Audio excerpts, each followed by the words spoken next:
collaborations are the means of being able to mix different ideas. And mixing different ideas from different origins with different backgrounds is how we can create innovation.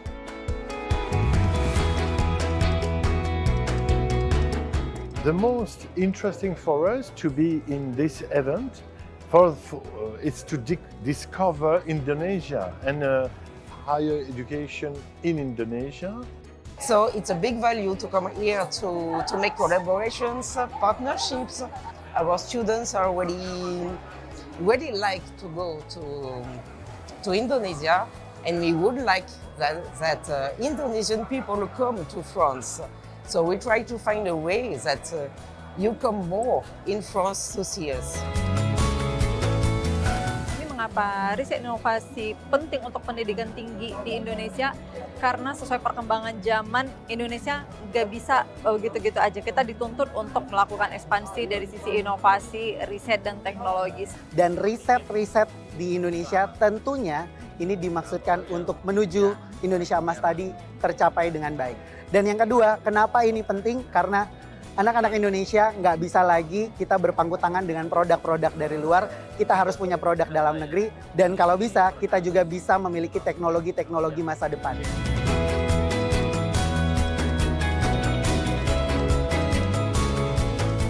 My hope is like we know more now. We could meet each other.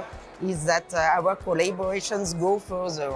So sending more students, sending more professors to teach in each university. Adanya nanti terjalin kerjasama dengan kampus-kampus di Prancis mampu mendorong mahasiswa kami untuk bisa berpikir lebih kritis lagi dan bersikap inovasi dan menjadi agen perubahan juga untuk sistem inovasi di Indonesia. Kita sangat berharap acara JWG ini bisa semakin memperluas kerjasama di bidang-bidang yang sebelumnya belum ada.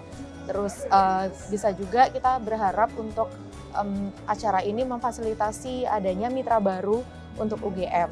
Oke, harapannya dari terselenggaranya JWG ini tentunya kami dari BRIN bisa memberikan kontribusi positif dengan kerjasama antara Indonesia dan Perancis. So for the next working group, it would be interesting to see how the context around the volcanological research, how that has progressed. It's a very rich and dense contacts and very open communication with people. People are very open, friendly, and very interested in what France can offer and represent. And for me, it's a very inspiring and exciting event. And I'm very happy to be here, especially with people. It's very pleasant experience.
collaborations are the means of being able to mix different ideas. And mixing different ideas from different origins with different backgrounds is how we can create innovation.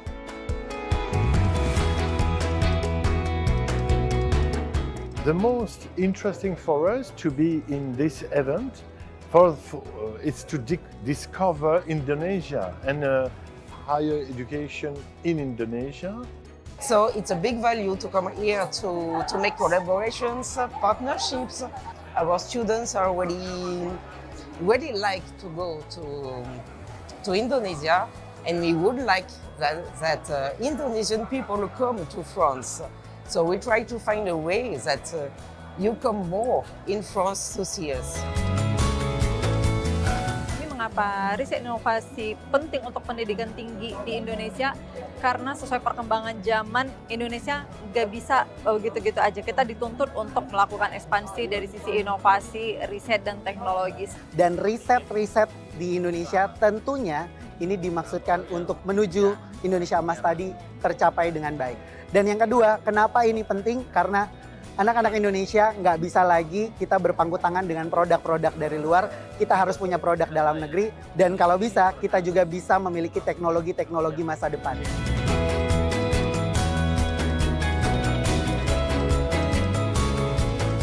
My hope is like we know more now. We could meet each other.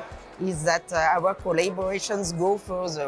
So sending more students, sending more professors to teach in each university. Adanya nanti terjalin kerjasama dengan kampus-kampus di Prancis mampu mendorong mahasiswa kami untuk bisa berpikir lebih kritis lagi dan bersikap inovasi dan menjadi agen perubahan juga untuk sistem inovasi di Indonesia. Kita sangat berharap acara JWG ini bisa semakin memperluas kerjasama di bidang-bidang yang sebelumnya belum ada. Terus bisa juga kita berharap untuk acara ini memfasilitasi adanya mitra baru untuk UGM. Oke, harapannya dari terselenggaranya JWG ini tentunya kami dari BRIN bisa memberikan kontribusi positif dengan kerjasama antara Indonesia dan Perancis.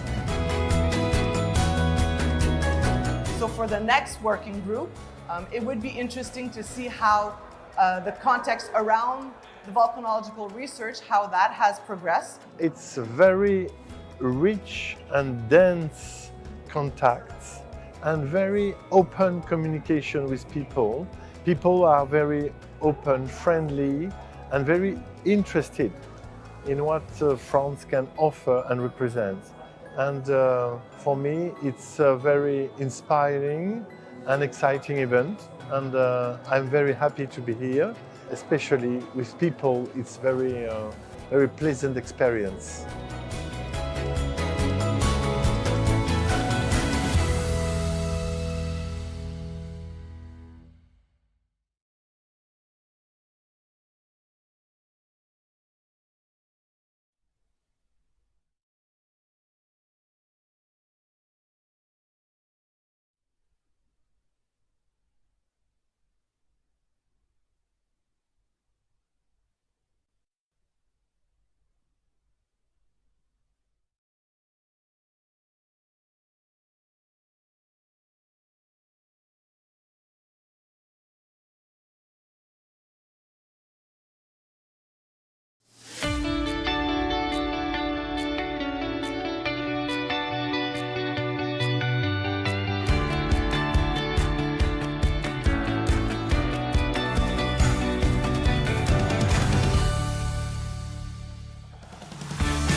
Collaborations are the means of being able to mix different ideas. And mixing different ideas from different origins with different backgrounds is how we can create innovation.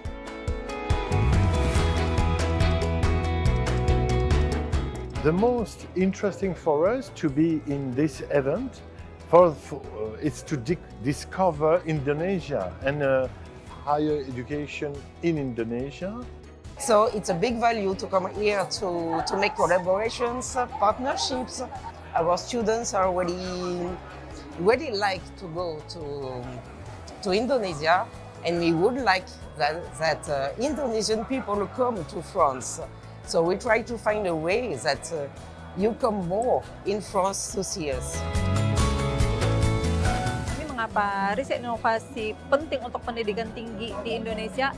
Karena sesuai perkembangan zaman, Indonesia nggak bisa begitu-gitu aja. Kita dituntut untuk melakukan ekspansi dari sisi inovasi, riset, dan teknologis. Dan riset-riset di Indonesia tentunya ini dimaksudkan untuk menuju Indonesia Emas tadi tercapai dengan baik. Dan yang kedua, kenapa ini penting? Karena anak-anak Indonesia nggak bisa lagi kita berpangku tangan dengan produk-produk dari luar. Kita harus punya produk dalam negeri. Dan kalau bisa, kita juga bisa memiliki teknologi-teknologi masa depan.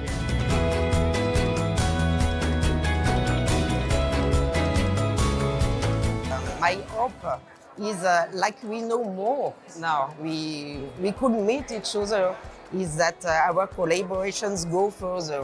So sending more students, sending more professors to teach in each university. Adanya nanti terjalin kerjasama dengan kampus-kampus di Prancis mampu mendorong mahasiswa kami untuk bisa berpikir lebih kritis lagi dan bersikap inovasi dan menjadi agen perubahan juga untuk sistem inovasi di Indonesia. Kita sangat berharap acara JWG ini bisa semakin memperluas kerjasama di bidang-bidang yang sebelumnya belum ada. Terus bisa juga kita berharap untuk acara ini memfasilitasi adanya mitra baru untuk UGM. Oke, harapannya dari terselenggaranya JWG ini tentunya kami dari BRIN bisa memberikan kontribusi positif dengan kerjasama antara Indonesia dan Perancis.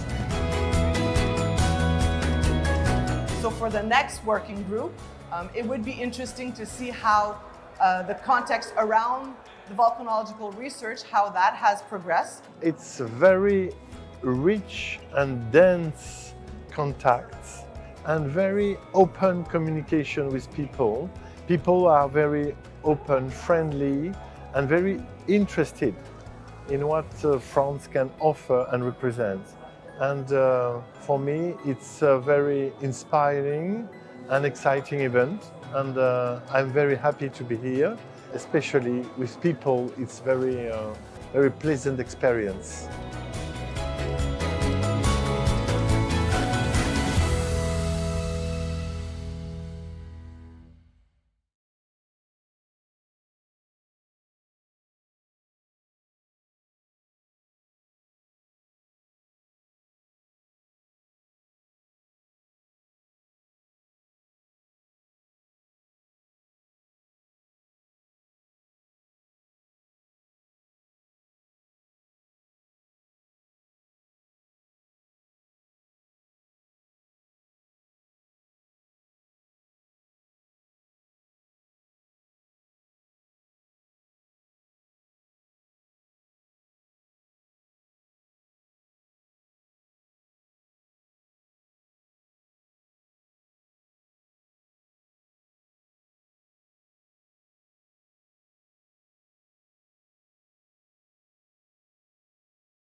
Good morning, ladies and gentlemen. We are about to start our agenda.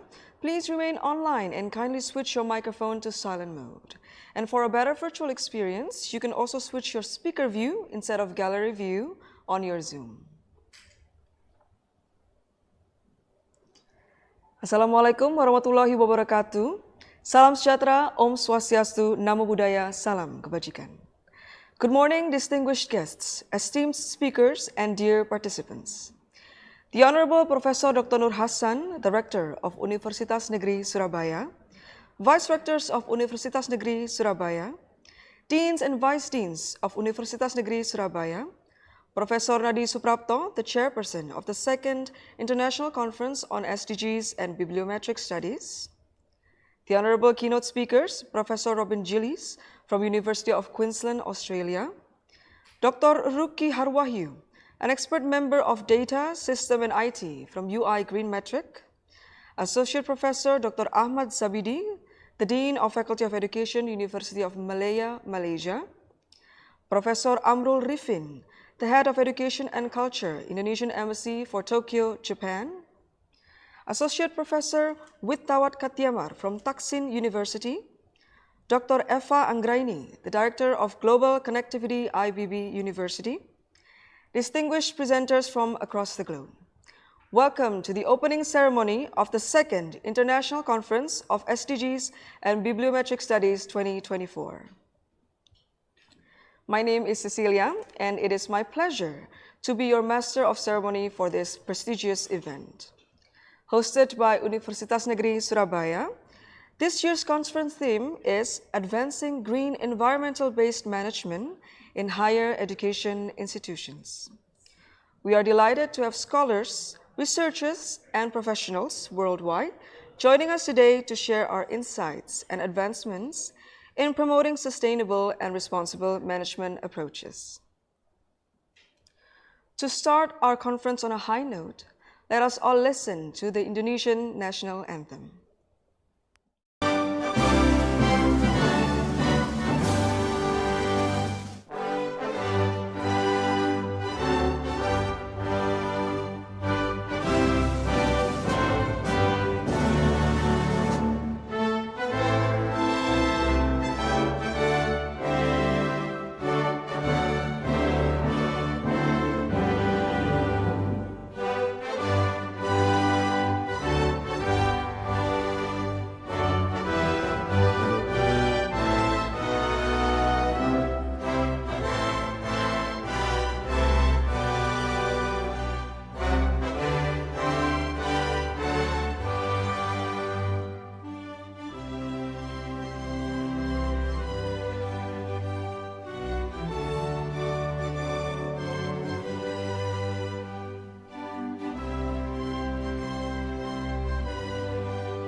It is now my honor to invite a representative from Universitas Negeri Surabaya to share a few words with us.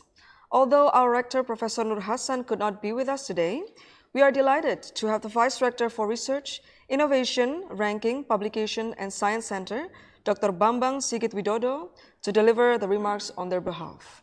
Please join me in welcoming Dr. Bambang to the screen.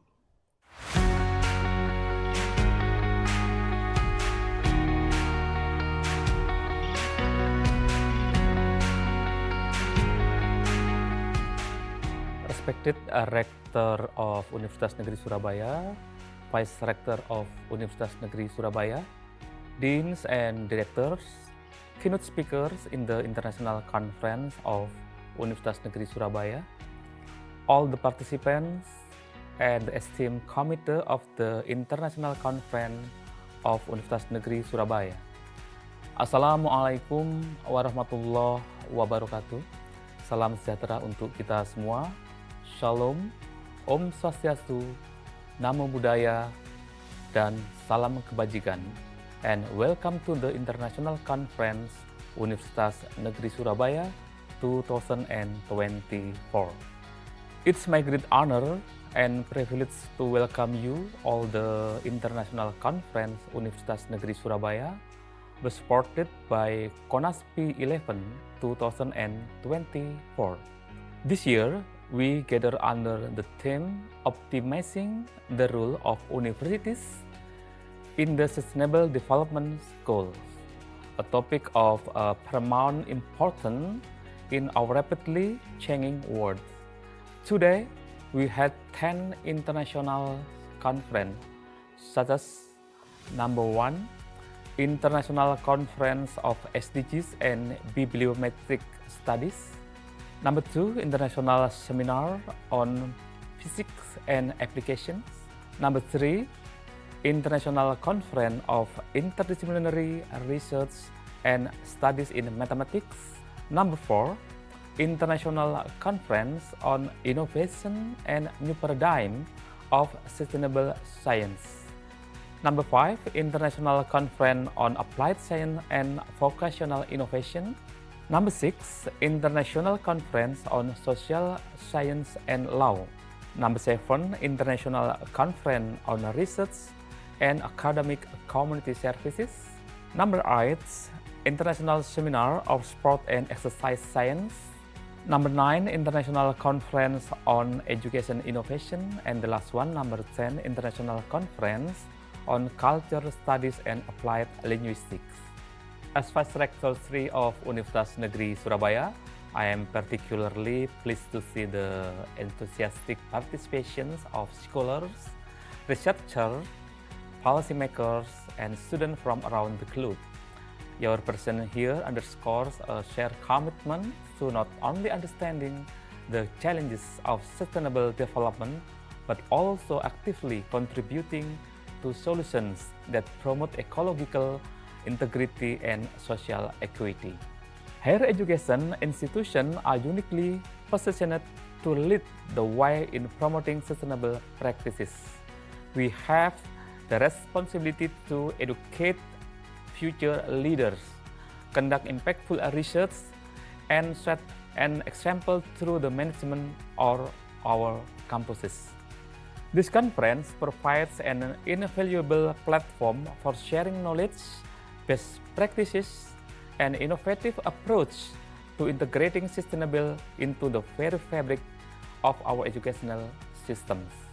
I would like to extend my heartfelt thanks to the organizing committee, our esteemed speakers, and all those who have worked tirelessly to bring this conference to fruition.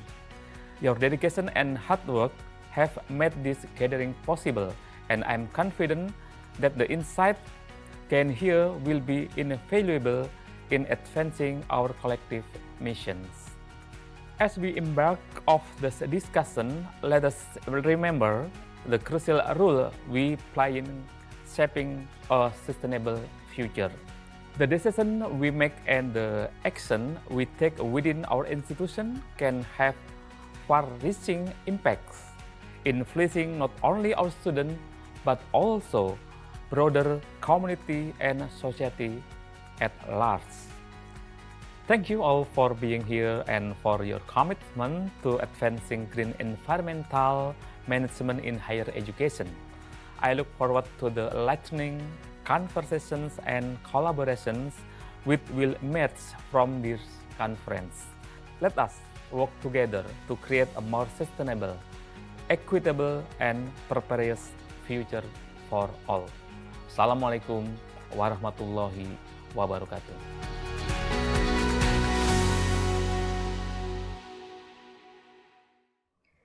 Thank you, Dr. Bambang, for the inspiring welcome remark. To have a smoother session throughout the day, we will continue with the prayer session, which will be led by Mr. Hassan Hidayatullah. Mr. Hassan, the time is yours.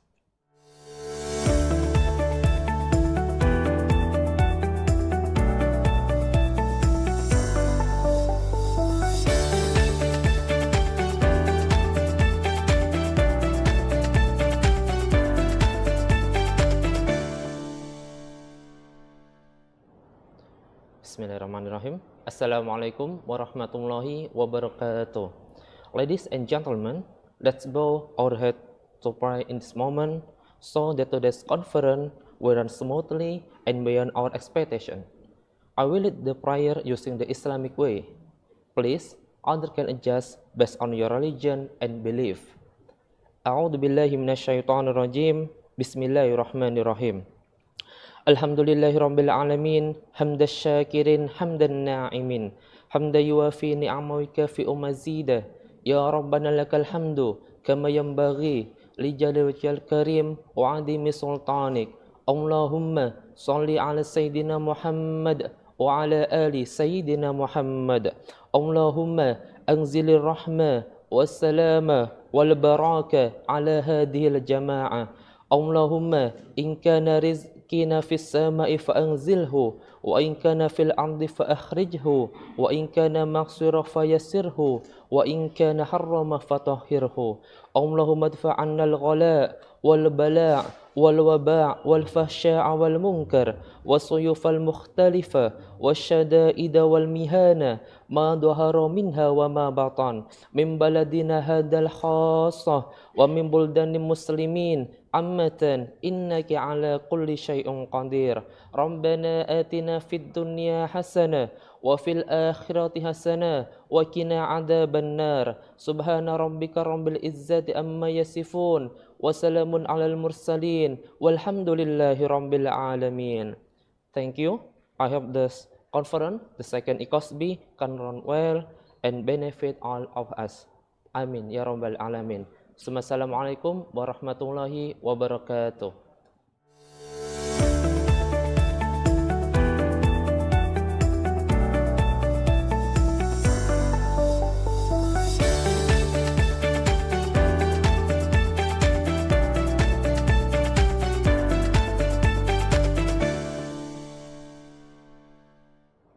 Thank you, Mr. Hassan. Ladies and gentlemen, before we proceed with our next session, we have a special moment we'd like to capture, which is a group photo session. This is a wonderful time to commemorate our time together at this conference. To make this happen, we kindly ask everyone to turn on their cameras if you haven't already. So ladies and gentlemen, please show us your best smile and turn on your cameras. It looks like most of us are ready. So I will now hand it over to our photographer who will guide us through the photo session. Keep your best smile still.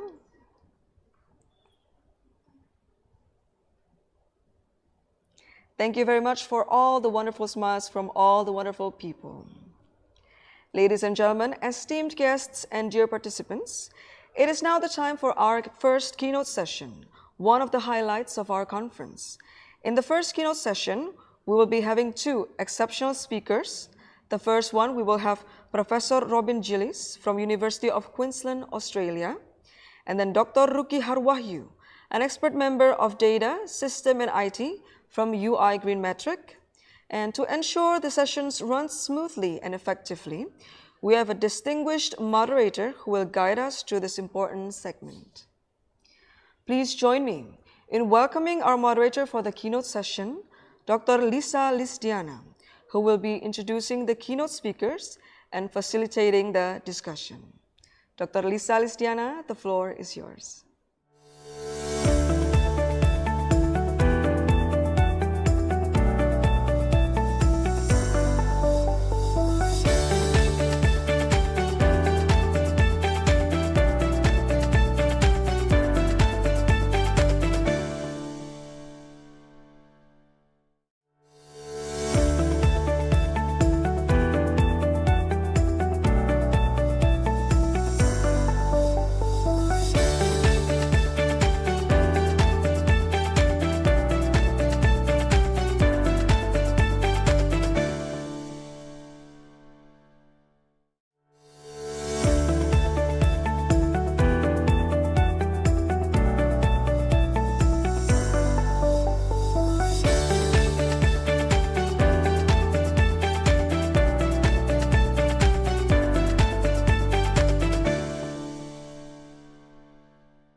Good morning, ladies and gentlemen. Welcome to our plenary session. I'm Lisa, and I will be in charge of our first plenary session. In this session, we will have two distinguished keynote speakers. The first keynote speaker is Professor Robin Gillis. She is a professor in the School of Education, University of Queensland, Australia. Professor Gillis' major research interests are in learning sciences, classroom discourses, small group processes, including co-regulated learning, classroom instruction, student behavior, and students with disabilities. She has worked extensively in both primary and secondary schools to embed STEM education initiative into the science curriculum. Professor Gillis worked as a chief investigator in the Science of Learning Research Center has had profound impact on the field of education. Her instrumental role in implementing science-based research projects in the schools has inspired many teachers to adopt inquiry science pedagogy. Professor Juris has contributed significantly to the field of education through her numerous published papers. Her recent works, such as the qualitative study of career decision-making among international medical students and the use of cooperative learning in inquiry-based science, are particularly relevant and engaging. Today, she will join with us and deliver a presentation entitled Collaborative Learning, Building Connection to Promote Learning in STEM. Professor Juris, have you joined with us today? Thank you very much. Hello. So, you will have about 20 to 25 minutes to deliver your presentation and another 5 to 10 minutes to the Q&A session. Then, Professor Juris, are you ready with your presentation? Yes, I think I am. I'll try and share my PowerPoint. Okay. Okay, then the time is yours. Take your time, Professor.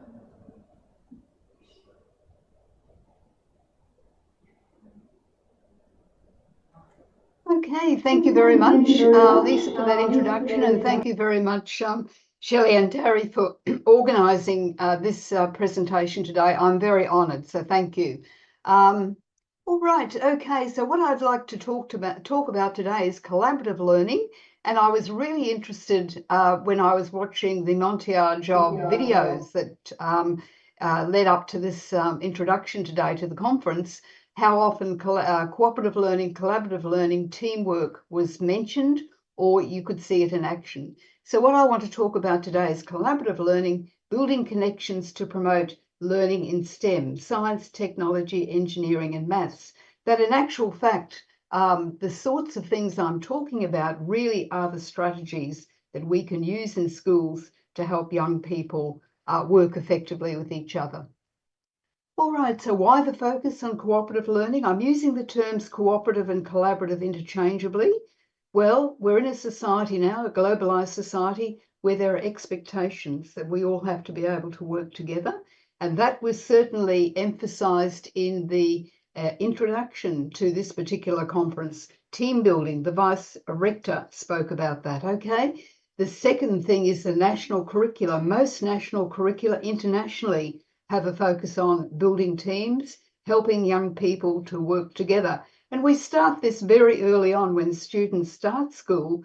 We get them to work in teams with games, with activities. And then, of course, as they progress through school, the activities become more complex.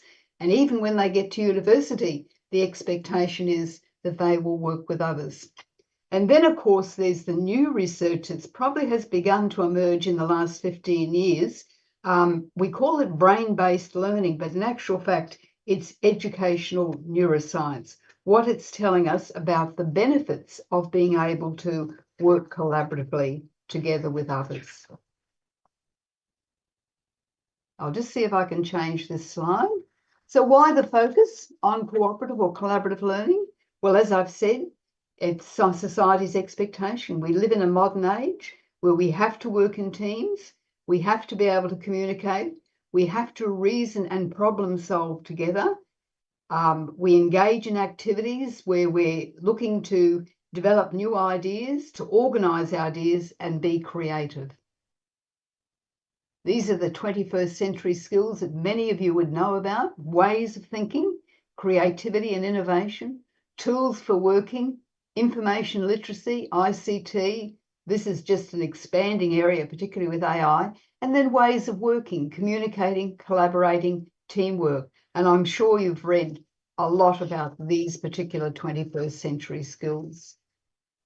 What are employer expectations? Well, as a consequence of changing environments, work environments, the way we work together, motivation to learn, to acquire new skills. Employers expect young people and anyone to be able to be innovative, to use their initiative when they're working in different types of situations. Our commitment to learning and self-development. I say to my university students, do you realise you're never going to be retiring. And they're all about 2 generations younger than me, and their jaws drop. But in actual fact, that's the reality. Learning is going to be lifelong. Oral and written communication skills are very important. We all have to be literate to some degree. We've got to be able to communicate well in the verbal form as well as the written form.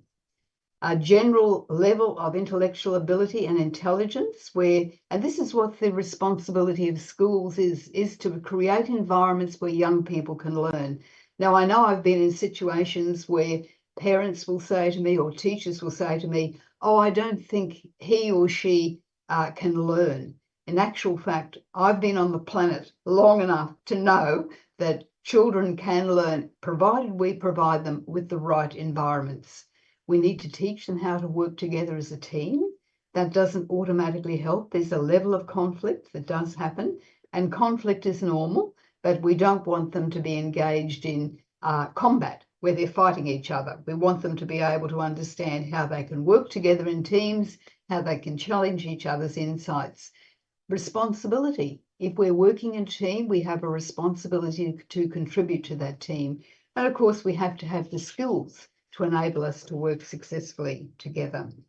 So what's Research by 2030 saying? This is a study that was commissioned by Pearson, the big publishing group, and conducted by Oxford University. And they had a look at what are the sorts of things that are going to be very important in the way we work.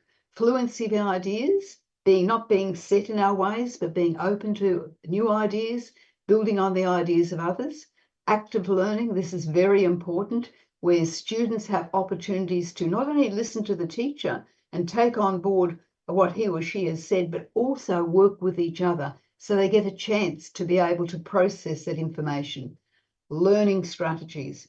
This is critically important because they're changing all the time. The pedagogies or the approaches we implement to teach young people change, and we need to be adapt to that. And I'm just thinking in particular of ChatGPT, the developments in AI and so forth. Originality, very, very important. What are some of those original ideas that you have, and how can you bring those to the table to share with others? And then we teach them to be able to coordinate ideas, listen to others empathically. Certainly we can raise issues, we can critique what they've said, but we do it in a way that's very respectful. The other part of being able to work very successfully together is having the social and emotional skills that we can help young people to acquire, because employers expect people to be able to work harmoniously together in teams, to listen to others, to empathise with what they have to say. I think that is a very good idea, but I wonder, have you thought of doing this as well? So that's a way of being able to acknowledge the contribution of someone, but at the same time extend their thinking, which is important. Teachers do this, students can be taught to do this. And according to the Collaborative for Academic, Social and Emotional Learning, CASL, social emotional learning is critically important. We know when young people feel safe in an environment where they're able to risk take, in the sense they share ideas, they listen to others, they challenge each other, they're more likely to feel comfortable, to feel safe, and to learn. And that's very, very important. All right, so social and emotional learning is a process designed to teach young people to be aware of their own emotions, to build self-confidence, and to be able to understand what others are saying, to be able to manage their frustrations, their anger. And this is something we have to spend quite a lot of time on doing with children and young people as they develop, because we know that the brain, the part of the brain, the frontal lobes that regulate behaviour, are not fully mature until about the mid-20s. So it's natural there will be a level of impulsivity and emotional outbursts from students. So what we do is we try and teach them, acknowledge that that may be an issue. Let's see what we can do to help you manage this situation. Social awareness is very important. Being able to listen to somebody else, empathise with what they have to say, be respectful, because when we behave this way our students are going to communicate with each other in a similar way. Relationship skills are very important. We are social beings. We like to be able to interact with others, whether it's in our family, with our friends, in school, or in work situations. And then be responsible for any decisions that we make, not necessarily saying, oh, I only did it because he's made me do it. That's not good enough. We have to be responsible for our own particular actions. And that does take time with students. It's a long time. Okay, so let's have a look. Why the focus on cooperative learning? Well, I took this from the Ministry of Education in Singapore, which I've been quite impressed with. Their focus on thinking schools, learning nation. That was their vision statement back in 1997, and it still basically is there. The idea was to be innovative and to exercise enterprise, core skills of life skills, attitudes, and the right mindsets. So teaching less, learning more. In other words, creating environments where students had opportunities to glean what they could from the experiences they had, to talk about those sorts of experiences, rather than us trying to pack in a certain amount of the content when we know full well that they're probably not going to be able to remember a lot of what we teach unless we provide opportunities for them to be able to be active learners. All right, teach less, learn more. What does it involve? Well, it involves building groundwork for systematic and structural improvements all the time. Schools need to be innovative. They need to be reflective. They need to look at the curriculum that they're producing, the way they're teaching, and what can we do that may improve on what's actually happening. Develop a mindset for encouraging innovation and enterprise. Continue the thinking journey that Singapore are advocating, thinking less, learning more, which is very, very important. And that involves teachers engaging in ongoing professional learning across their professional careers. And learners can be more encouraged and achieve the desired outcomes when they feel there's a certain flexibility and interest in what they're trying to do. So what are the implications for more quality and less quantity when we teach in the curriculum? This is one of the issues that I have to deal with in Australian schools when I move from school to school, and the teachers will say, well, we haven't got time to do this. We're trying to get the curriculum. We have so much content we have to teach. We need to get it done within a certain period of time. I acknowledge that. But what's the point of doing that if they're teaching and students are sitting there and they're not absorbing, they're not processing the information the way we would like them to? So what I've got here is, what does the research say about this approach to cooperative practice? Okay, I think I might have, sorry, okay, all right, the implications, yes, sorry about that. So what's the importance of cooperative practice? Students engage in pair, group, and class discussions, really important. We get them to participate in group tasks because we know that when they work with others, they're more likely to be exposed to different ways of thinking, different ways of talking about issues, and they're more likely to be able to learn successfully when they are engaged in group tasks than they are when they work individually by themselves. Now, that's not to say individual work is not important. It is, because we all know we all need time to be able to reflect on what we've been exposed to, what we're learning, to think about it, but we also need to have opportunities to work with others. When I work with teachers, I say to them, it's very important that you actually adopt different ways of interacting with students. You have to be direct when you teach certain concepts, ideas, and so forth. That's what we call direct or implicit teaching. And then there are opportunities for students to work in groups. And when they're working in groups, your language needs to be a little bit more dialogic. So you move around the groups and you say to the students, tell me a little bit more about what you're doing here. In other words, encouraging them to talk about what they're doing and to shape up their ideas. Or you might scaffold and say, I wonder, have you thought of doing such and such? So you can see that they're working well, but you're contributing some extra ideas that they may like to take on board with regard to what they're actually doing. So you contribute to the group discussions and participate in group sessions and provide expositions. That's very, very important. So why cooperative learning? Well, another emerging area of research is the area of educational neuroscience. And we do know that with regard to brain-based learning, well-structured cooperative group activities build supportive classroom communities because students begin to feel safe. They feel as though they're going to be acknowledged and supported by others. This helps to increase their self-esteem and their academic performance. And I'll talk about some of the research in a few minutes, meta-analyses that have been done that support this thesis. Neuroimaging and neurochemical investigations demonstrate that the brain's responses to stress, pleasure, and positive social interaction occur when children interact together with others. So stress in the sense of not too much stress, enough to be able to challenge them to think a little bit more about the issue that they're engaged in. So let's have a look at, I think I might have ducked, okay. No, I haven't. Okay, I say to teachers, it's very, very important that we understand brain development, okay, because when, as I said to you, the brain basically develops from or matures from the brain stem through the limbic system, which consists of a whole lot of structures, through to the frontal lobes. And the frontal lobes, which regulate our behaviour, are not fully mature until around about our mid-20s.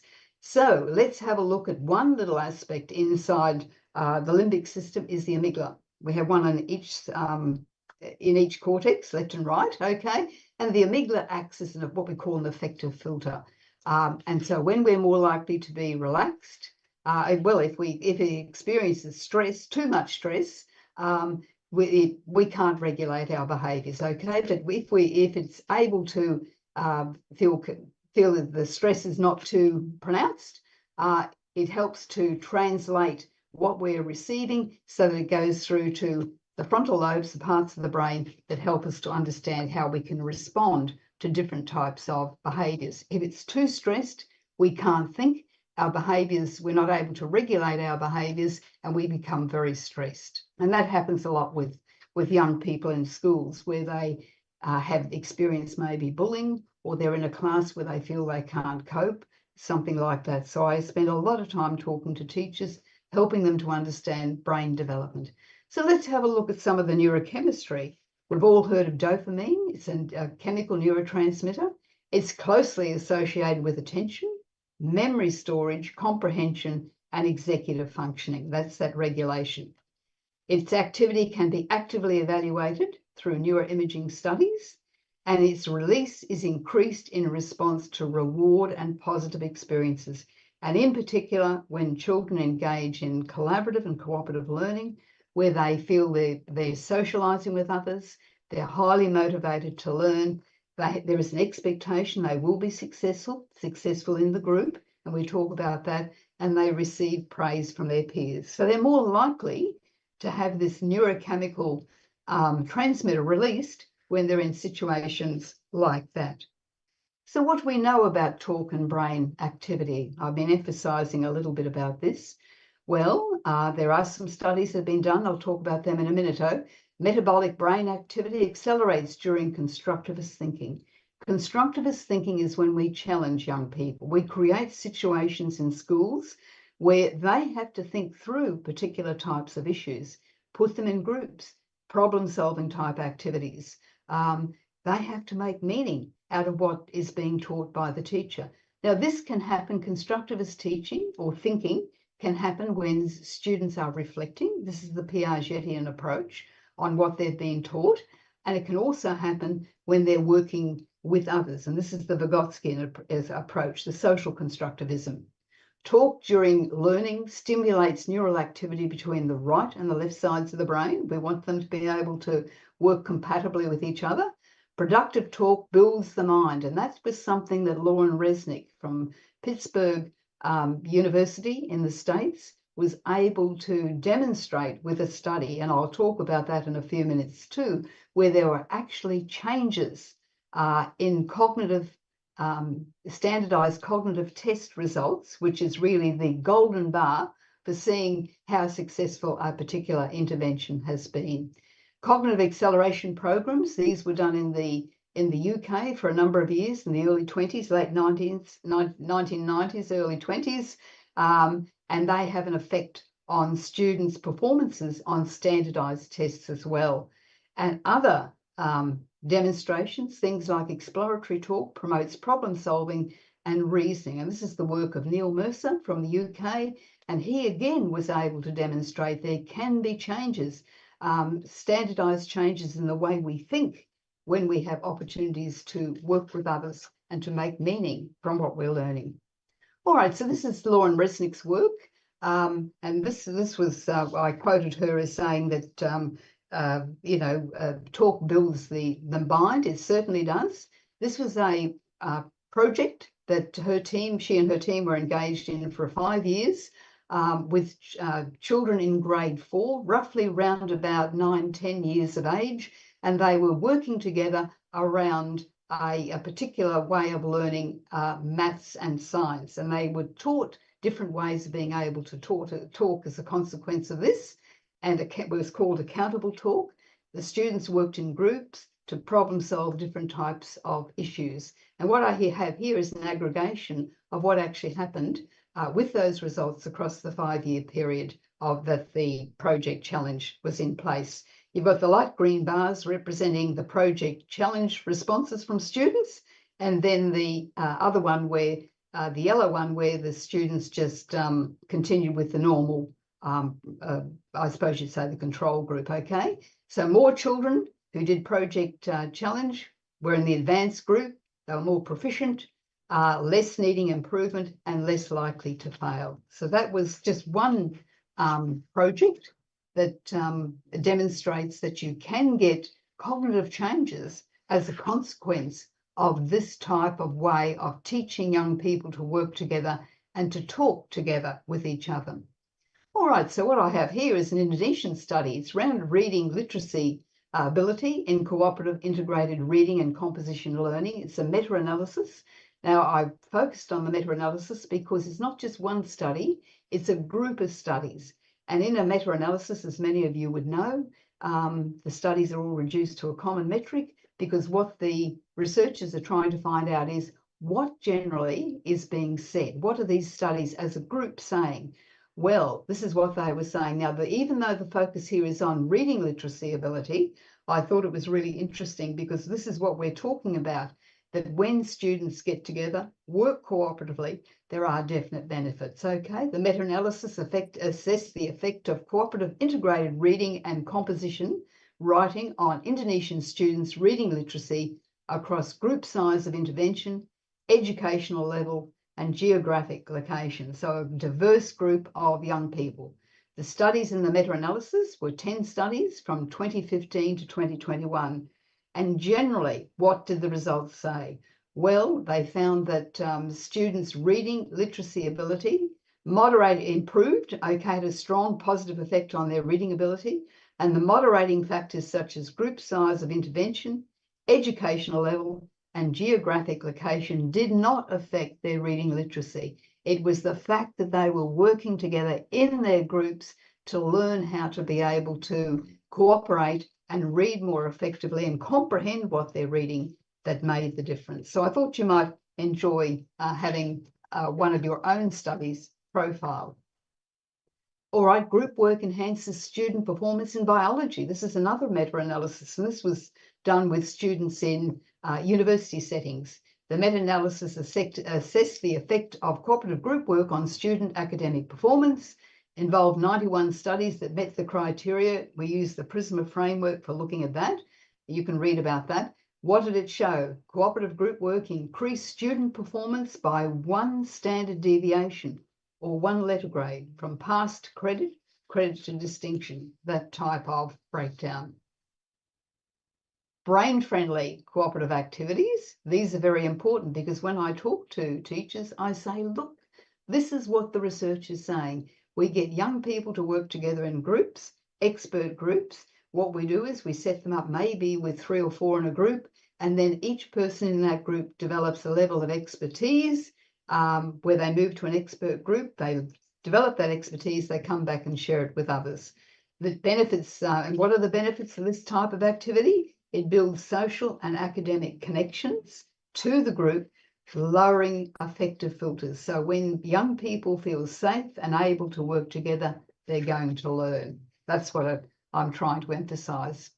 Brain-friendly cooperative group projects work really well. You have a quiz show. You might have students in groups with varying levels of ability. This works really well. But you make sure that you target the questions so the students who respond in different groups are able to respond to those particular questions. The students love it. It gives them an opportunity to review, practice, and cognitively process what they've been learning, okay? And as I've said down there, connecting dendrites strengthens the memory surrounding these interneural connections, resulting in faster information processing and more efficient memory retrieval. Auditory, visual, and kinesthetic and interpersonal benefits flow from these types of activities.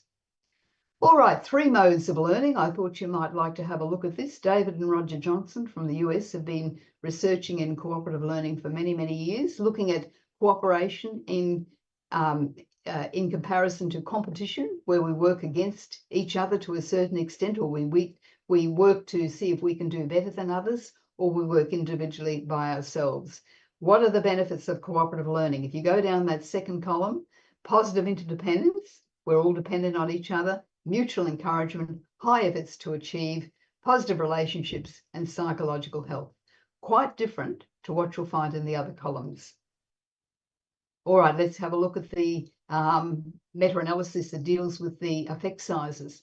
Now, the effect sizes and all of the, if you have a look at the second column on your left there, cooperation versus competition, run down and have a look at those dependent variables: achievement, interpersonal attraction, social support, self-esteem, perspective taking, learning together and achievement, and controversy, where they learn to be able to challenge each other. The effect sizes are all moderate to strong. Cooperation beats individual learning as well.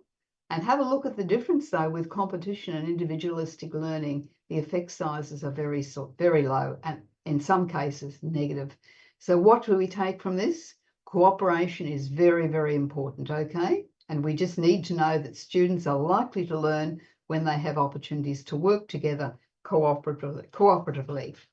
So what does cooperative learning involve? Well, it's positive interdependence. Now, this is something that you can set up in sporting groups, in industry. It's not just unique to schools. Positive interdependence is when we are in situations where we have to work together to be able to solve a particular problem. When that happens, when we've got positive interdependence, it's overlaid. Students will automatically overlay that with psychological interdependence. And that's the key for successful learning. Cooperative learning involves individual accountability, because if I'm working in a group, the group are going to expect me to be able to make a contribution. And that's all set up in a very nice way. This is all part of the negotiation that occurs before young people work together. Students learn to build interpersonal and small group skills, and this is something that we do even with the little people in schools. We teach them, we talk to them about, if we're going to be working together in groups, what are the sorts of ways we will need to talk to each other? And they can tell you. They will tell you that they need to listen to each other, they need to be respectful and so forth. We need to encourage young people to share their ideas and to talk, and to not run the risk of being denigrated or somebody saying something that's not very nice to them. We need to be respectful and encourage them to say something. And then, of course, when they've finished their group activity, very, very important, we need to encourage them to think on what have we done today, what do we still need to do, and how are we going to do that? That's the processing that's very, very important. All right, so just to finish up, oops, I think I may have gone back.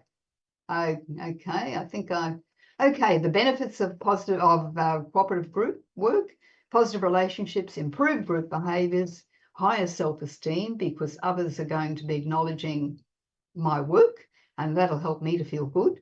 It promotes acceptance of diversity. And this is really important because in our schools today, we have children with a range of needs, and we need to be respectful of that and to value their contributions. It leads to more inclusive language such as we or us, the implied use of us working together as a group, which is very important. I spend a lot of time monitoring the language in groups, and so it's very easy to work out when the group has a sense of group identity. Higher academic gains and improved psychological health. Basic psychological needs, and we have these drives. We're all born with these drives. If you've ever seen, ever raised young children, or you've been in contact with families or groups, you know it's important to have a sense of belonging, acceptance. We like this when we work together with others. We like it when we're in classrooms, and we feel part of a family if we're loved. Power, it's not power over, it's competence, being able to demonstrate skills. Some people are very good academically, others are very good in the sporting field, others are very good socially. We all have skills that we can build on to help the group work successfully. We need a certain amount of freedom or choice, and this happens in schools when teachers will say to students, I've got a couple of projects lined up that you have to do, but you can choose. You can do this one or this one. And just even giving them a sense of, choice with what they choose gives them a sense of autonomy, and they like that.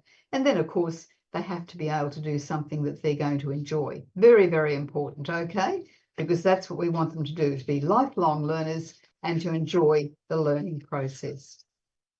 So, in conclusion, there is a strong body of educational research that shows that students benefit academically and socially when they learn to collaborate. Emerging research on brain-based learning, this is the educational neuroscience, indicates that students have much to gain from cooperative experiences. And I think teachers need to be aware of developments in research and how it can be used to promote students' thinking. Thank you very much.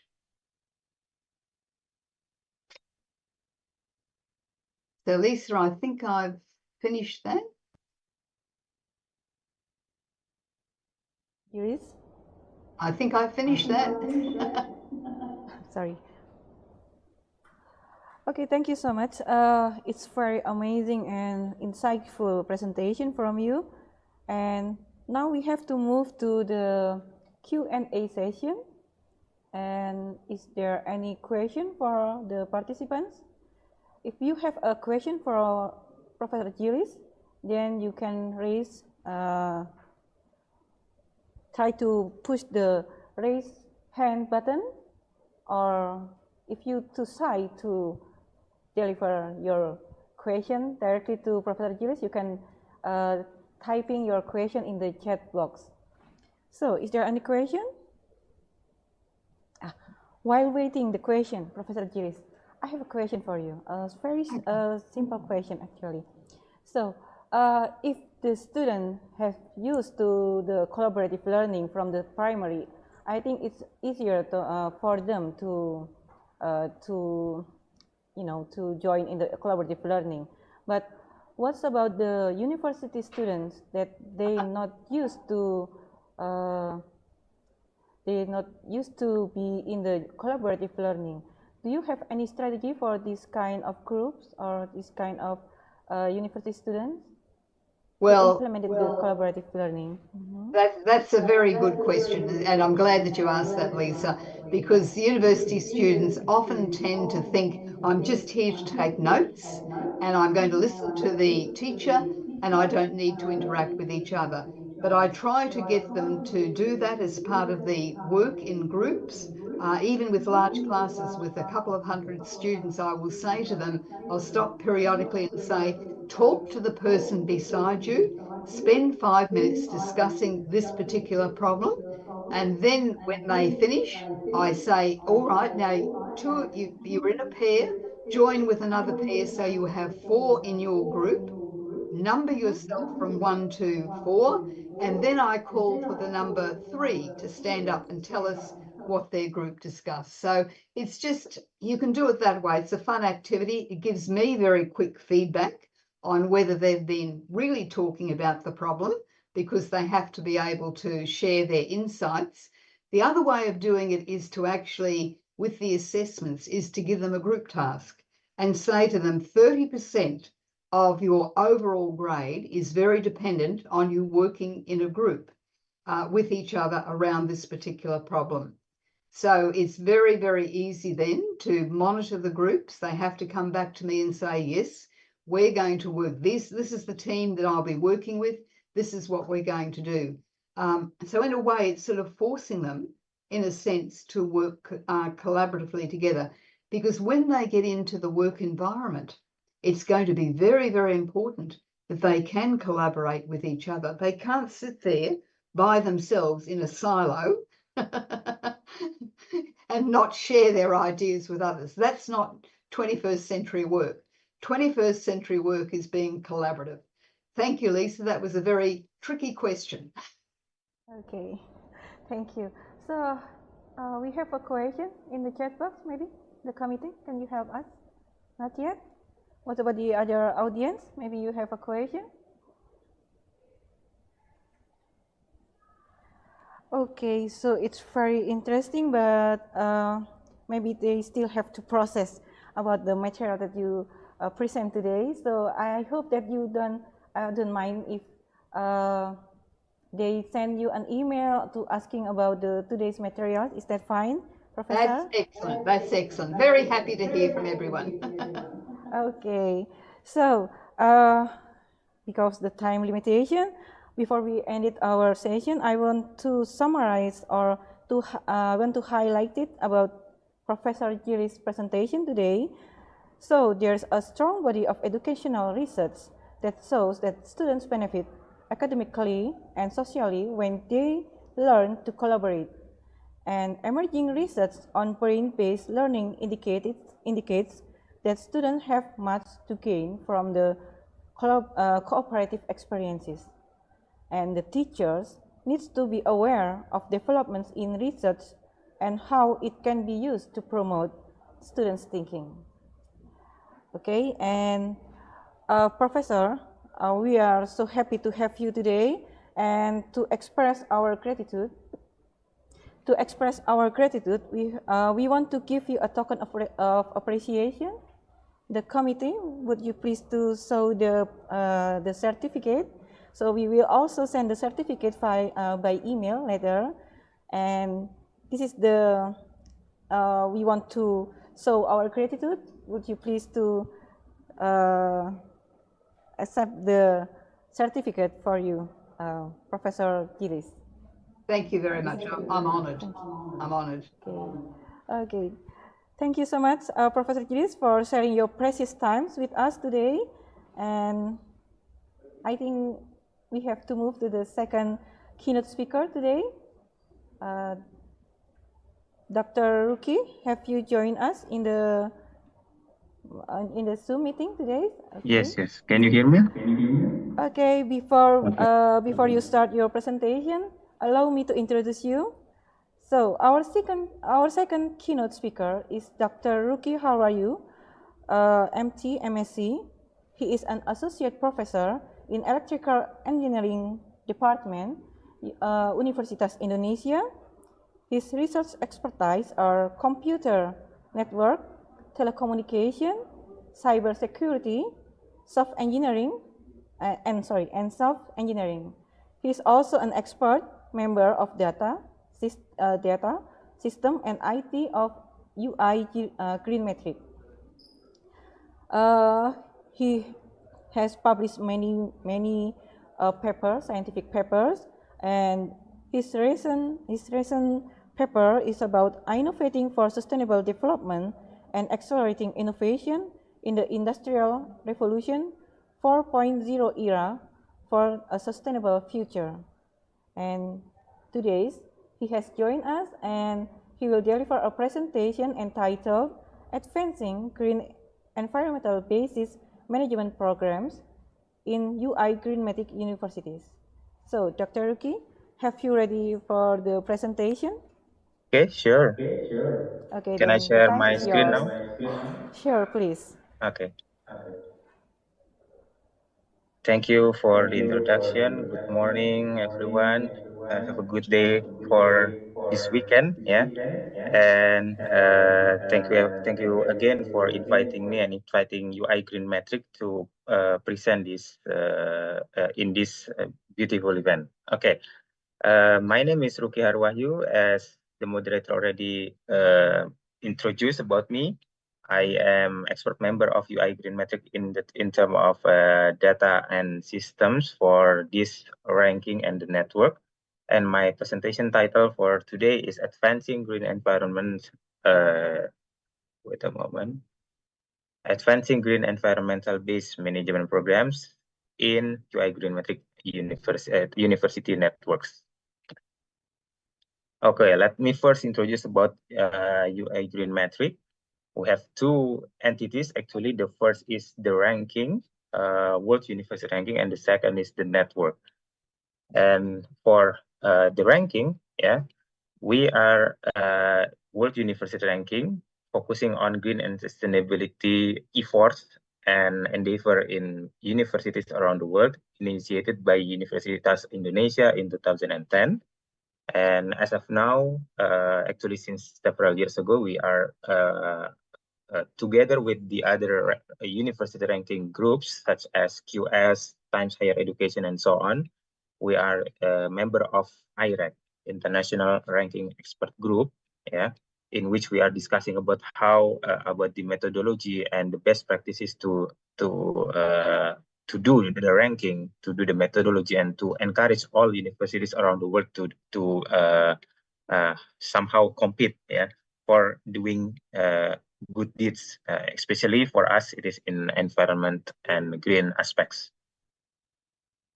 If we see the landscape of university rankings until today, yeah, you can see in the chart here that UI Green Metric is started in 2010, and since the beginning, since the inception, we were focusing on environmental issues, yeah, and since then, yeah, environmental issue has been has become somewhat mainstream, yeah.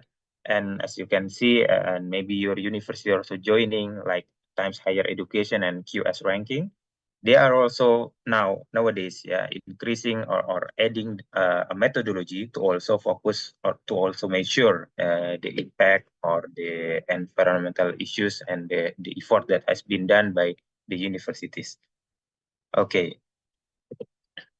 A little bit about history. We start at 2010 with around 95 universities from 35 countries around the globe. And in 2011, we changed or we modified the indicators and our methodology to include 5 categories.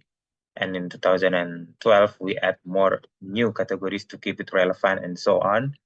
And we update the methodology, we update the systems, including the submission of fact file and so on. Yeah, and we also maps our methodology with UN SDGs starting at 2018. Yeah, we improve our questionnaire, we set up our our networks. Yeah, and we also include some socio aspects in 2020, yeah, socioeconomic aspects such as how what impact our university makes, yeah, to the green economy and so on, yeah. And in 2022, we also launched a ranking called Green City Metric, which is currently still active in especially in Indonesia, yeah, for cities and municipalities. Pretty much with the same with the same spirits with as Green Metric, which is done for university. We also try to push cities and municipalities to do a good development, sustainability, and green efforts, yeah, related to the environment and also the people. And yeah, that's it. Yeah, until today we are improving our network as well. Yeah, by leveraging online courses and many activities that nowadays can be done collaboratively together. Yeah, by universities from Indonesia and also from outside Indonesia. Okay, our methodology consists of 6 category. Yeah, the category we give the title of category such as here. The first category is setting and infrastructure, and then the second is energy and climate change. The third is waste, or to be exact, it is waste management. And the fourth category is about water and water management. Yeah, and the fifth category is transportation, and the last category is education and research. Each category has the maximum weighting for to the total ranking scores. Yeah, and for each category, we try to map everything in SDGs, yeah, with our methodology, and we found that all important aspects in SDGs, yeah, are already exist in our ranking, our methodology that we start at 2010. Yeah. And up to now, last year actually, we already released the ranking result every year in December.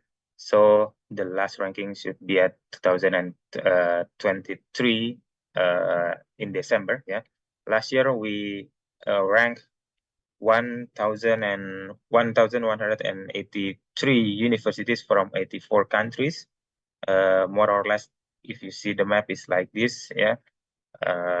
Many universities, of course, from Indonesia and from Asia, from Europe, from Middle East, and some from in Africa, North and South America also.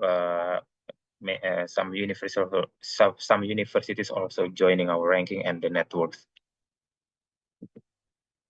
Historically, thankfully, every year we see a good growth, yeah, in terms of number of universities joining our ranking, and number of countries are not always increasing, but so far our activities and our ranking, our seminars and so on are always somehow full, yeah, full of the participant and also the schedule in 1 year.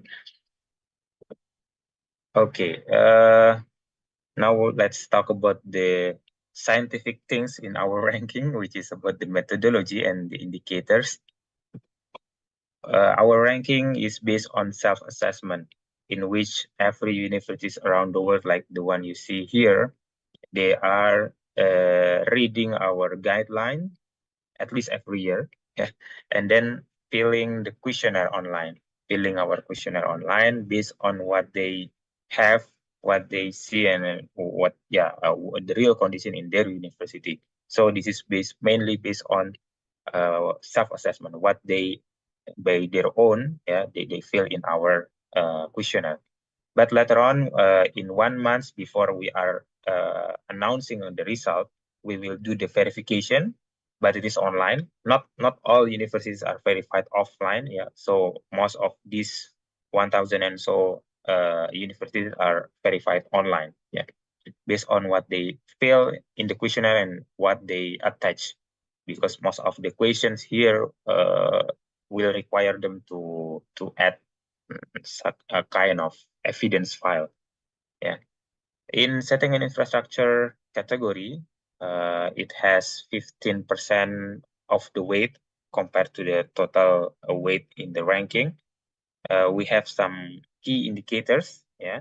Actually, in the questionnaire, you will see more questions, not only this one. Yeah, but the other question, which is not key indicators, is just kind of additional information gathering for verification. Yeah.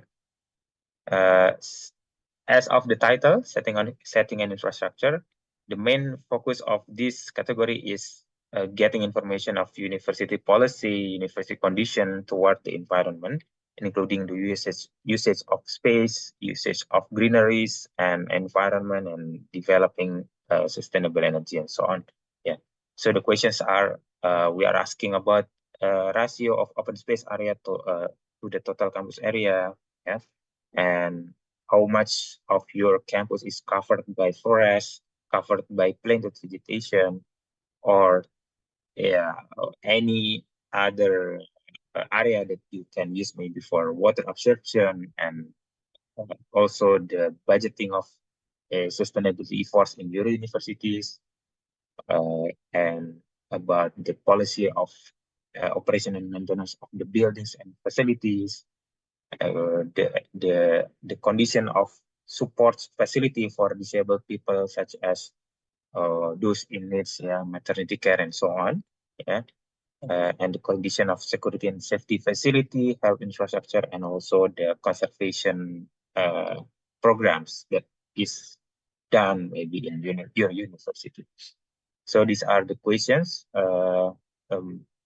After several years of you see if how to say developing this indicator and maintaining it, we see that these are important aspects that university can play the role, in the society and also in the environment. So these are the key indicators in setting an infrastructure. And for the second category, it is about climate, energy and climate change, or we abbreviate it as EC. EC focus on energy generation and on energy usage mainly about that. So we ask about energy efficient appliance, whether it is used or not in the university and how much it is used and so on.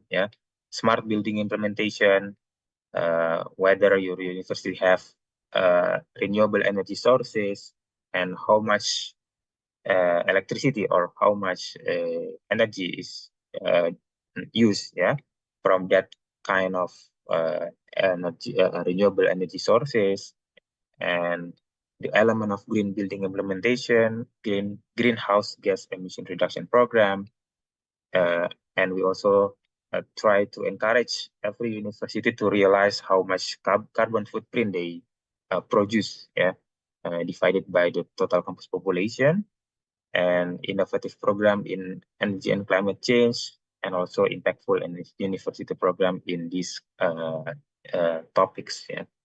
So these are the questions in energy and climate change, and in this energy and climate change or EC category, the weight compared to the other category, it is the highest one.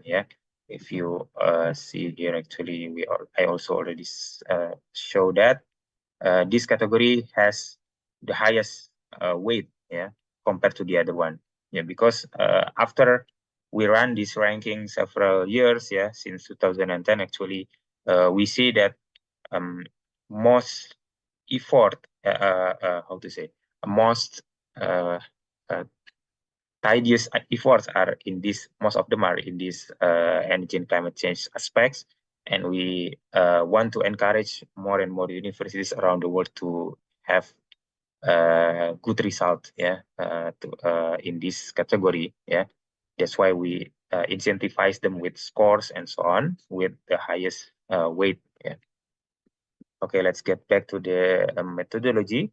Now, the next methodology, the next category is waste. Waste, or WS. Waste management, we focusing on waste treatment, recycling program, and how it minimize the impact to the environment. So not as many questions as the previous category, actually. We are asking about the 3R programs, such as reduce, reuse, and recycling programs of universities' waste. And the program to reduce the paper and plastic usage in the campus, how the campus is treating the organic waste, inorganic waste, toxic waste, and also sewage waste, or sewage disposal here. Not very complicated, but it is also challenging for some universities to make a good waste management program. So this incentivizes us as a ranking organization to measure, and to see and also to share and also to share the best results from universities that are getting good scores in this category. Yeah, because we are not only ranking but also network. Yeah. Later on, maybe I will show you some slides about the network. Okay, now next category is water, WR. Yeah, again we're focusing on water management and the impact, the effort of university to minimize the footprint or the how to say the dependency of our business activities to the water in the environment. Yeah. So we are asking about water conservation programs, water recycling program, water efficient appliance usage, and whether your university use primary source of the water or treated water. Yeah, and how the university handle the pollution in the water. Yeah, water pollution control in campus area. And next is about transportation. Yeah, as you know that transportation is part of the human activity that produce carbon and contribute a lot in global warming and so on. Yeah, so transportation is important aspect in building blocks of UI green metrics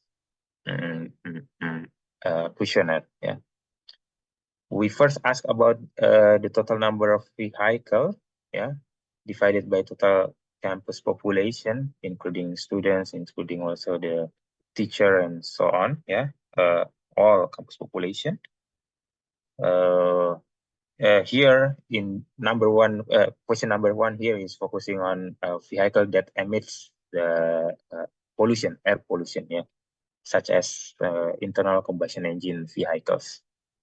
And the second one is the condition or the existence of shuttle service or bus services inside the campus, because with this shuttle service or bus service, it helps people in the campus to reduce their reliance on private vehicle usage. So again, it is expected to decrease the air pollution due to the transportation. We're also asking about zero emission vehicle. Nowadays, in some countries, it is very popular to have electric based vehicle, maybe car or maybe bicycle or motorcycle and so on. But actually, it is not that complicated. We can also claim that normal bicycle, is also zero emission vehicle because it doesn't produce any emission. Yeah. And we want to know about whether the zero emission vehicle is sufficient for the campus population. Yeah. So we also asking about total number of ZEV, zero emission vehicle divided by total campus population. And we want to see also whether your campus is trying to incentivize some or they incentivize the usage of private vehicle by decreasing the ground parking area, maybe, yeah, or other program to limit the parking, yeah, and other initiative to decrease the usage of private vehicle and the support for pedestrian usage. Yeah. Some campus we are seeing in the development of our members, yeah, the universities that are joining our ranking, we see some reports that they are also, for example, yeah, building or revitalizing the pedestrian in the campus area such that people are willing or people are enjoying the scenery of the campus by walking, not using vehicle inside campus and so on. Yeah. So we also incentivize this with at least one question at the end of this transportation category. Yeah. Next, the last category is education and research. Yeah. As you probably guess that this education and research is very specific domain for us, higher education. Yeah. So meanwhile, the previous such as transportation, water, and so on previously, it can be applicable for any managements for any buildings, yeah, or any places, yeah, maybe office or governmental building also applicable using for using our criteria in energy and climate change, in water and waste, and so on. Meanwhile, education and research is very specific to us for higher education. So we are measuring or asking about the ratio of sustainability courses, yeah, total to the total courses offered in your university, including all the programs that you have and so on. Yeah, and we are thankfully we are seeing the increase. Yeah, the trend are increasing. Like nowadays, maybe in my field, I am from computer related fields, yeah, computer engineering actually, yeah. In my field, at least we see that we are seeing some changes in the curriculum, yeah, positive change in my opinion, yeah. We are offering more new courses that industry are requiring in their job recruitment and so on. And also we are seeing that many sustainability idea is also embedded in that curriculum, in that new topics or subjects for the student to take. So this is good news that they are learning, for example, engineering, but meanwhile learning the hard science in that engineering, they are also getting the insight or getting the wisdom of related issues about sustainability. Yeah. We are also asking about the sustainability and in research funding. Research funding related to sustainability. Yeah, compared to the total research funding, maybe for other issues or other topics. Yeah. So we are also incentivize universities to provide more and more research funding related to sustainability issues. And we also measure the number of publication, scholar publication or academic publication, which is on the area of sustainability. Nowadays, this kind of data we can take it from our indexer such as Scopus and Google Scholar and so on.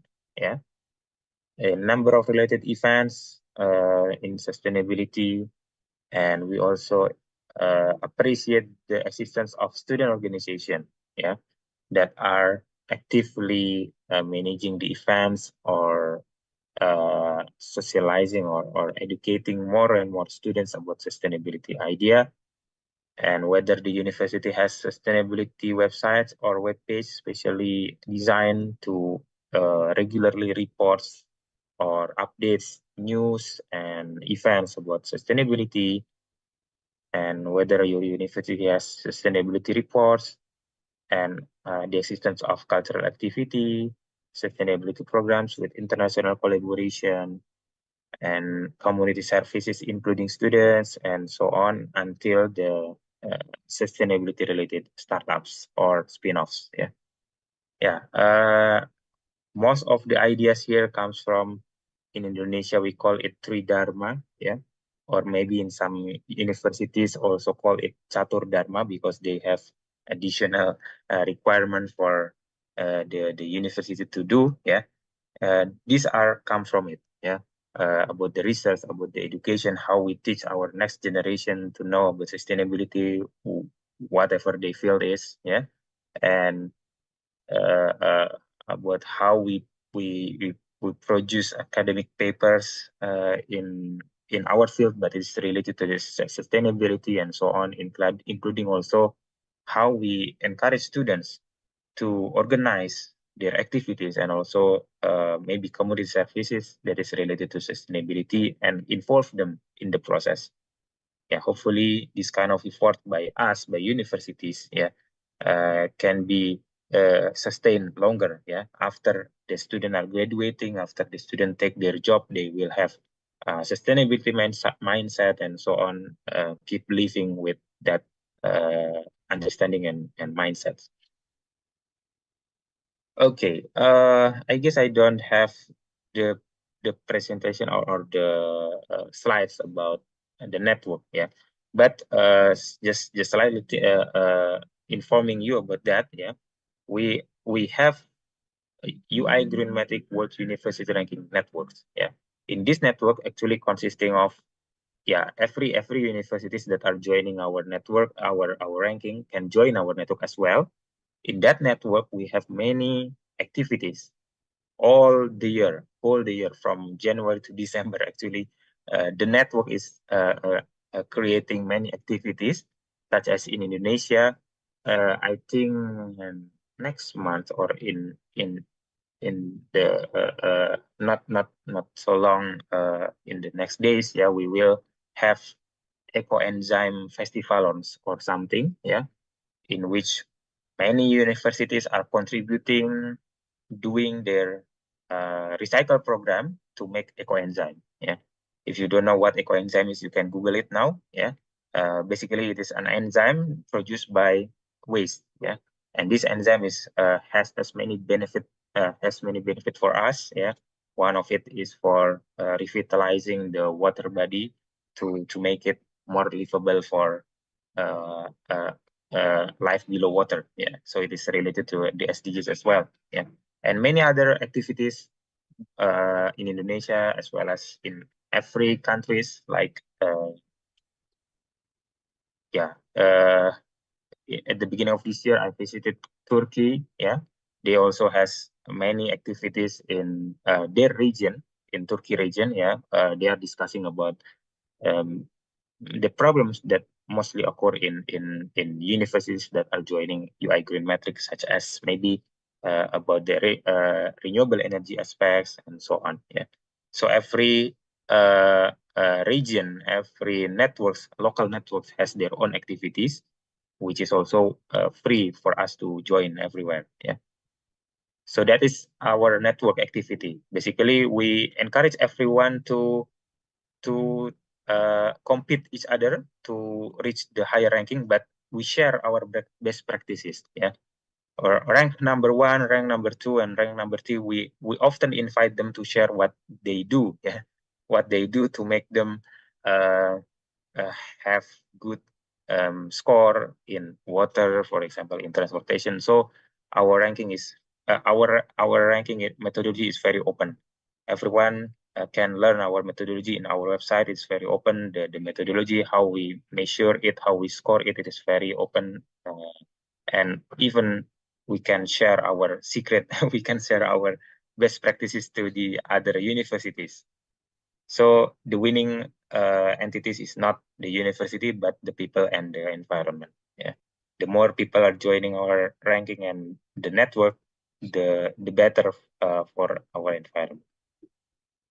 So such as this one is small idea maybe, yeah, or small example that has been implemented in many universities.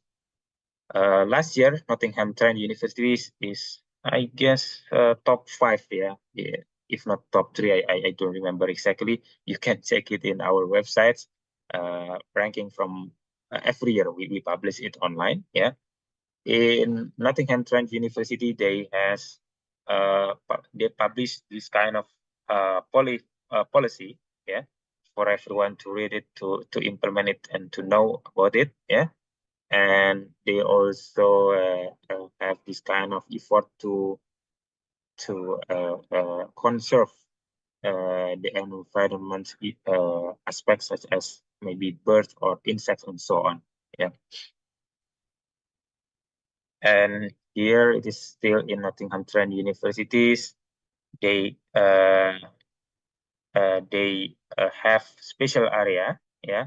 They call it rewilded area for conservation. Yeah, they also actively ensuring the water condition in that area, in the area that they manage. Yeah. And they involve students to do the conservation, cultivation, and so on. This kind of data is one type that we require a university to submit it to our system. That's why our verificator or our reviewer can verify the answer or the data that they submit. This is from Wageningen University and Research in Netherlands. They have windmill in their area, yeah. Compared to what we see maybe in offshore, maybe this is not too big, but this is good enough for the university as one of the source for renewable energy. They also have solar panel, which is getting more and more popular nowadays. Yeah. They also have zero gas use for heating the water and heating the room. Yeah, because Wageningen is not like Indonesia. Netherlands is not like Indonesia. We only have 2 seasons in Indonesia, but they also have winter there. So heating and cooling is respectively consume a lot of energy if they are not done in sustainable manner. Yeah. They have this kind of investment in their campus. Yeah. And also smart systems, IoT system, and so on, connected to the control system for the ease of monitoring and controlling all of the energy systems. This is from Germany. Yeah, the example of their recycling program. Yeah, they have different type of trash bin for different type of trash, and they also have their own facility for treating the waste. Yeah, different type of waste. And this is the aerial view that they are doing real good amount of investment in this kind of field. Yeah. So we pay respect for them and of course appreciate them with the score because they already report this to our system. Yeah. They also handle the hazardous material and toxic waste in a good way, yeah, in standardized and safe way for the environment and for the students and lecturers and everyone that is living in this university. University of California, Davis in USA. Yeah, they have also a water treatment facility. They also use it for recreational park. Yeah, after a certain type of treatment, and they also manage the supply and minimizing the impact to the environment by not draining more and more water from the ground, yeah, from the primary source. They also have rainwater harvesting system together with the solar panel installation and cooling tower to reduce the usage of air conditioner. Yeah, this cooling tower is also using the recycled water. Here is in Groningen, University of Groningen in Netherlands.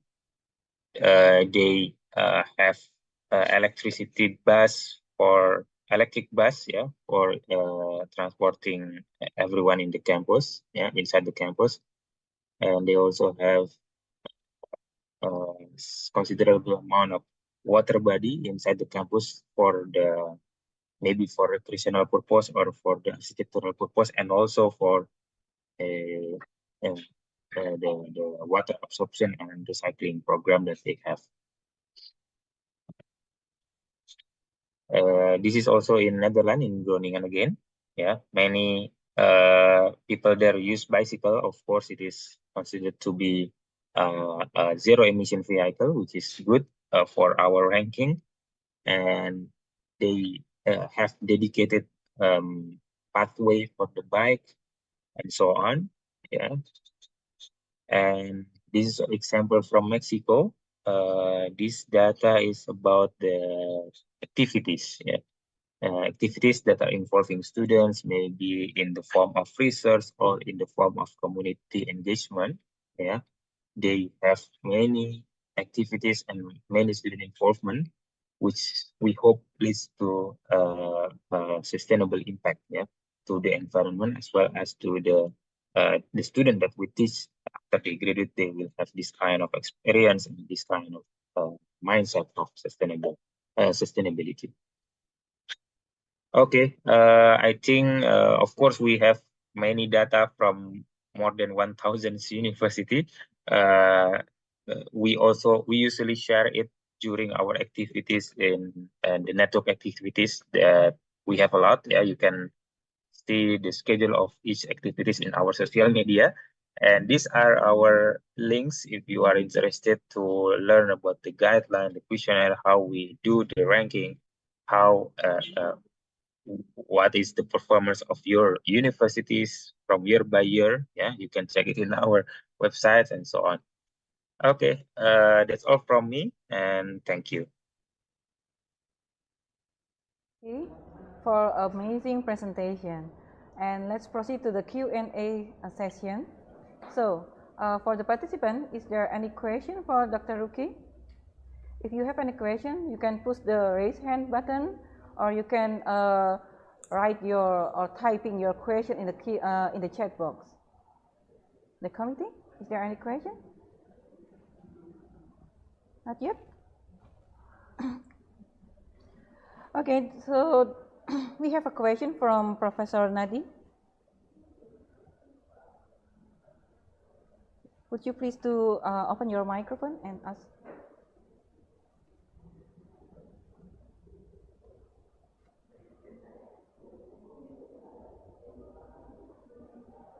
Okay, thank you, Bu Lisa. Dr. Ruki, I am Nadi, the Director of Innovation, University Ranking and Publication of UNESA. Thank you for the very clear presentation. Regarding the EcoEnzyme Festival, UNESA still preparing for the event next week. So last year, we already as a co-host with UI as the host for the EcoEnzyme Festival. And this year we still participate. Okay, I have two questions, specifically regarding the methodology in UI Bibliometric. The first, why does the water indicator have the lowest weight in the assessment? As you mentioned, water, especially for SDGs relating to life below water, is still important. And the second one, regarding the sustainability report, we know that this information is required both in UI Bibliometric and the impact ranking. So could you please share a best practice for preparing and presenting this report? Okay, thank you. Thank you for the question. Okay, Dr. Ruki, yes. Is the question clear enough? Okay, yeah. You want to answer the question directly, or we Yes, go to the I second can. question? Okay. Is there any Then second answer. question? Yes, there's another question in the chat box. Okay. Let me read for you. So, dear Dr. Ruki, what is the role of what role do students, lecturer, and faculty play in supporting and advancing this green environmental management initiative? This the question is from Mr. Danang. Okay. Yep, I will answer the first one from Professor Nadi. Yeah. Thank you for the information regarding the ecoenzyme that will be held in UI. Yeah. Maybe I will slightly note that we UI Green Network is actually independent from UI. Yeah, but somehow our funding father don't want the name of UI in our name, UI Green Network, to be removed. So actually, we are some entities in UI inside, but when doing the ranking and so on, we are independent. Yeah, UI is one of our maybe our member. Yeah, some kind of like that. Yeah, and this year ecoenzyme activity will be done in Indonesia in UI. Yeah. Thank you for the participation and also the preparation. Hopefully everything goes well. And for the question, why water is having the lowest score or weight, yeah, in our total ranking. I unfortunately cannot have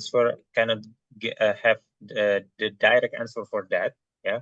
But my guess is first, yeah, about the landscape of the how to say universities around the world, yeah. Maybe in some area, yes, water is kind of scarcity and we need to conserve them well and so on, yeah. But maybe in other area, which is reflected in our data, it is not that challenging to get or to preserve the water, yeah. So that is one probable answer. And the second is, in my opinion again, compared to the other category, yeah, the urgency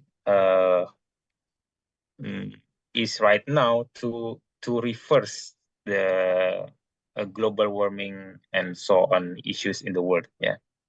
So in this kind of framework, yeah, in our methodology, we still reflect it to the energy and climate change aspect, yeah. In addition, also the investment and the effort that university need to cover or to have the full score, yeah, in the second category in EC, it is quite challenging for almost all universities in the world. So based on that fact, yeah, we make the weighting that in this manner, yeah. Maybe in recent years, because we are committing to make this questionnaire always relevant until the future, something like that, we maybe will update, yeah. In fact, every year we update the questionnaire, not in not much, yeah. So incremental update, yeah. We will not change directly and changing many questions. No, maybe we will change one or two and introducing one or two new question and so on. So it is possible that in next year, when the issues, the global issues, and also the awareness of water is increasing, yeah, and the problem is also increasing, we will increase this kind of measurement in water category. Thank you very much for your awareness, Professor Nadi, about that. And the second one about the SDGs report or something, yeah. Brief idea about the reporting is one, comprehensiveness, yeah. The second is impact, and the third is presentation. This is my opinion, yeah. After seeing many best practices from universities around the world in this kind of reporting, yeah. I will discuss from the last one first, which is presentation, yeah. It is important for us to produce the report that is interesting to see, not too long but not too short, and not make people boring when reading it, yeah. And when opening it, it is kind of the face of your university's representation. If your university is good, then why not making the report as good as that, yeah. I mean, it looks professional. It has the image of seriousness in preparing the report and so on, yeah. And the second is impact, yeah. Regarding the impact, we need to have a clear goal of the report, yeah. Traditionally, when we are preparing the report, we just fulfill the maybe the checklist, yeah. What needs to be reported, what we need to write, something like that. It is I call it checklist, so we just fulfill all of them. I think it is not very good way to do that, because report can be advertisement. Report can be something that people see, and then people will maybe have idea of getting interested to our university for collaboration or for any possible good way, yeah, from that. So we need to have at least one clear objective outside of fulfilling the checklist. Yeah, for example, this year, yeah, a university want to emphasize that they already how to say they already plan 1,000 of trees, for example. Yeah, so maybe the main idea is that one. So all of the report in that document, all of the stories is somehow related, made to be related to that big stories or big message. Yeah.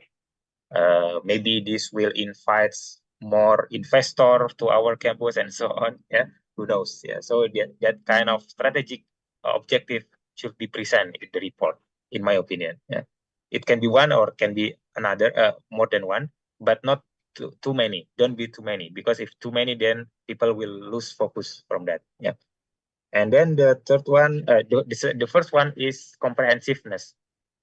It is not very useful information if I say that, for example, yeah, during the COVID-19 period, maybe a certain university will say that, oh, we already deliver tuition, we already waived the tuition for 100 students. That is the news, yeah, for example. But we don't know how many students are actually there in your university. Is 100 a small number or big number? That is not clear enough. So comprehensiveness is in that example, for giving example, we already give 100 tuition fee for 100 student. Yeah. Meanwhile, we have 1,000 students, for example. So it is 10%. So this 10% is matter. Yeah.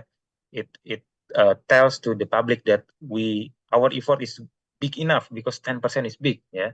But if 100 student is just 1%, maybe the student, the reader will think different way. Yeah. Oh, that is not that much, something like that. Yeah. So comprehensiveness regarding the how to say, kalau bahasa Indonesia-nya tuh semestanya begitu kan. The whole condition is also briefly introduced in that report. Maybe that three is the hint. Yeah, we can discuss maybe more deeper in separate session about that one. Okay, next I will answer the question in the chat box. Yeah, from Pak Danang. You, Yes. Dr. Ruki. So in Purwakarta Regency, there is an educational program for integrating sustainability values, namely Tatanan di Balai Atikan, which support SDGs in learning process in all schools in Purwakarta. Is there any chance to optimize this program for national scope? The question is from Miss Afrida Laili from UPI Bandung. Okay.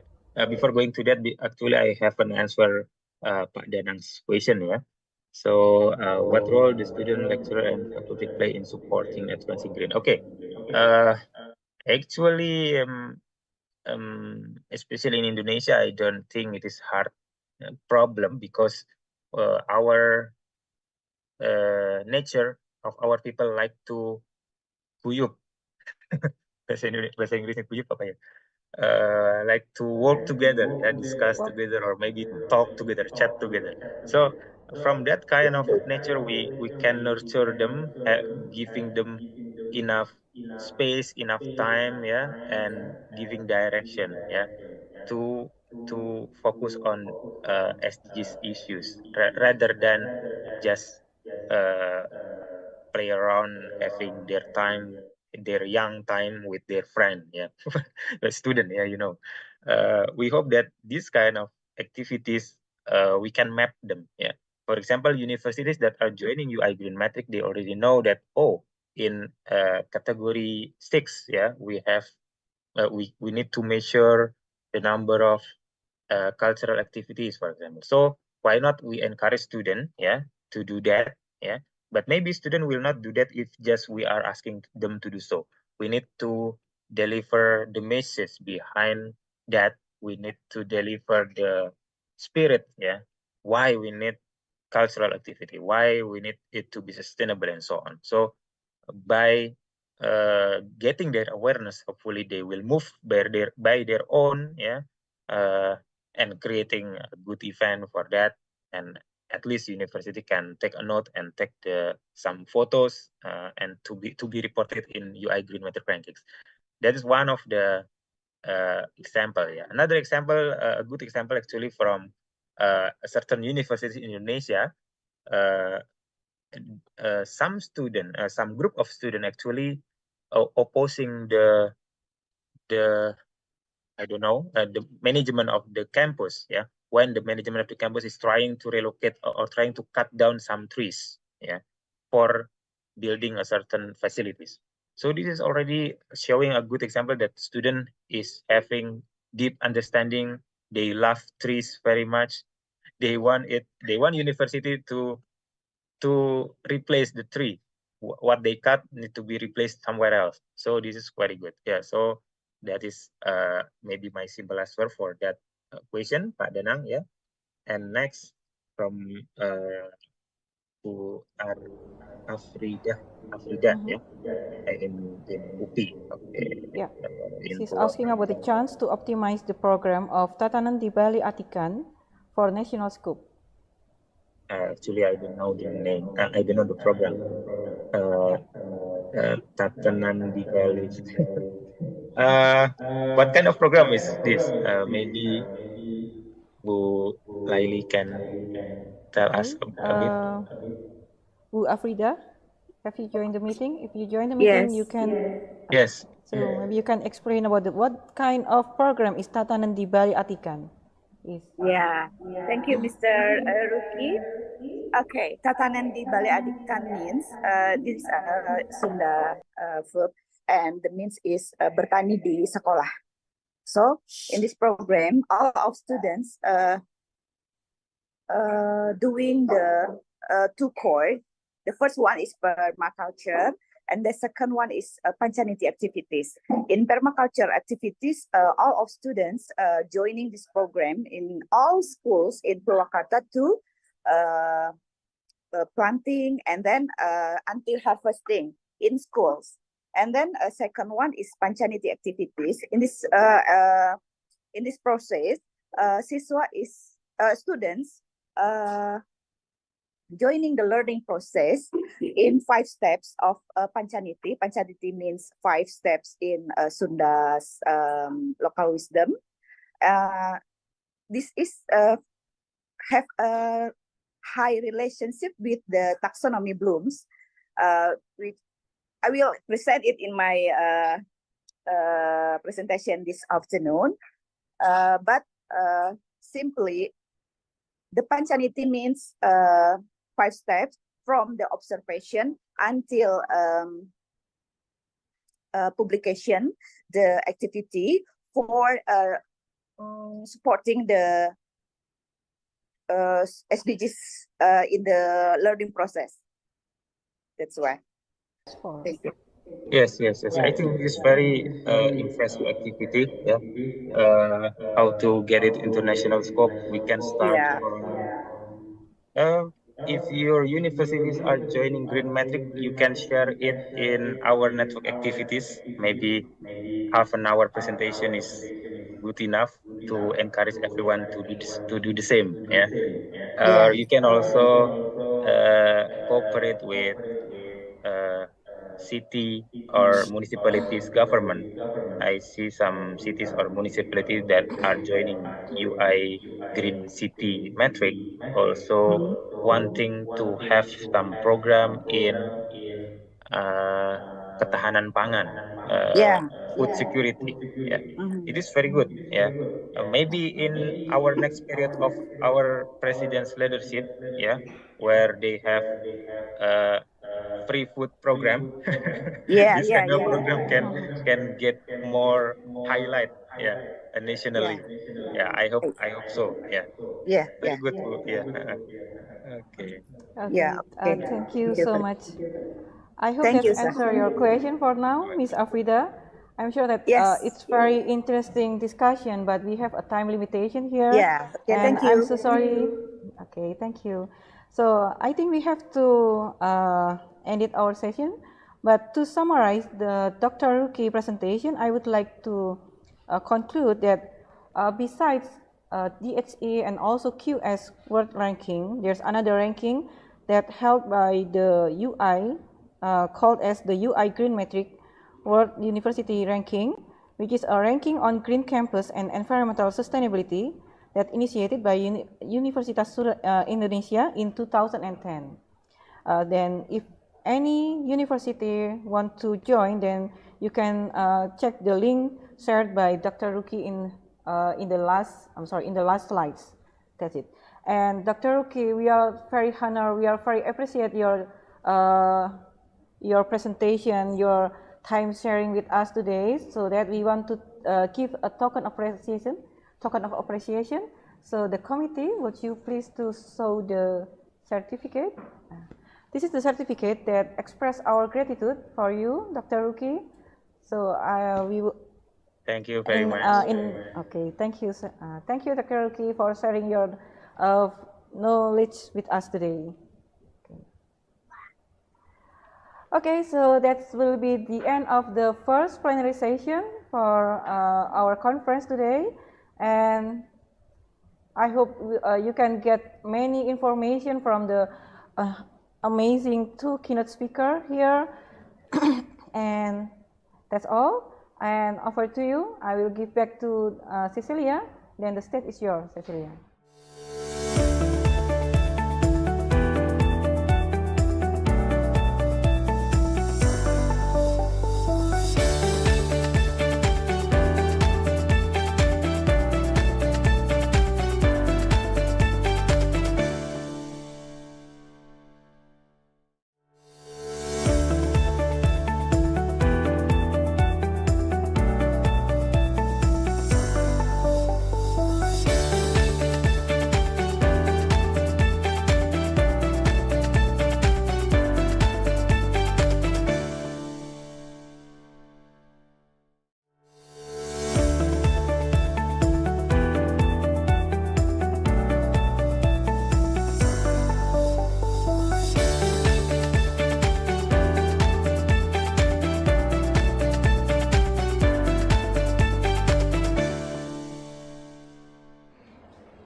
Thank you to our keynote speakers, to Professor Robin Gillis from University of Queensland, Australia, and also to Dr. Ruki Harwahyu from UI Bibliometric. And also thank you to our moderator for the first session, Dr. Lisa Listiana. Moving on to our next keynote session, we will be having two inspiring keynote speakers.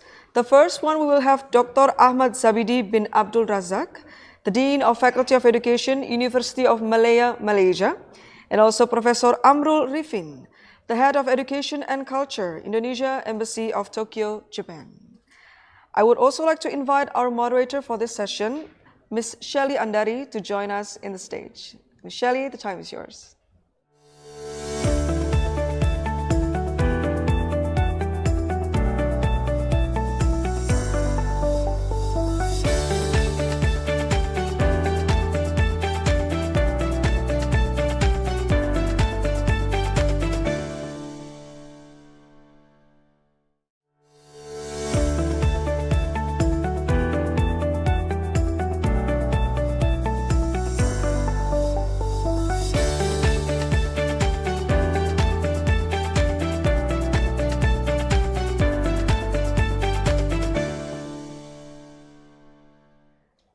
Okay, thank you so much, Cecil, and welcome to the second sessions of ICoSBi 2024. And I'm Shelly Andari. We'll lead this session with two speakers. And here we have Associate Professor Dr. Ahmad Zabidi bin Abdul Razak, the Dean of the Faculty of Education, University of Malaya, Malaysia. And the second speaker is Professor Amzul Rifin, PhD, as the Head of Education and Culture, Indonesia Embassy for Tokyo, Japan. So for your information, this session will be delivered in 1 hour, and it is including Q&A sessions. Okay, so the first session, or the first keynote speaker on this session, will be Associate Professor Dr. Ahmad Zabidi. Hello, Professor. Hello, Assalamualaikum. Am I audible? Good morning. Okay, nice to see you. Nice to see you too. Okay, thank you so much for your attending here, and I would like to give you an appreciation because this is the second time University of Malaya involved in our agenda. Thank you so much. And okay, so Professor Dr. Ahmad Zabidi is the Dean of the Faculty of Education, and he will deliver about his experience in leading the Faculty of Education in University of Malaya, of course, in achieving the SDGs. Okay, so Dr. Ahmad Zabidi or Professor Zabidi, the time is yours. Okay, Assalamualaikum warahmatullahi ta'ala wabarakatuh and very good morning. Thank you, Shelley, for chairing this session and as a moderator for this session. So, firstly, I want to thanks to UNESA for inviting me to join this session as a keynote speaker for ICoSBi second international on the SDG and also bibliometric studies. Okay, so the time given to me 30 minutes. So I think instead of I'm talking about the detail about the SDG or something that link with the ranking, so I'm going to talk something else. But I will show that how our university concentrate on the SDG as well. Yeah, that is the first thing that I want to share here. Okay. This is actually you can see my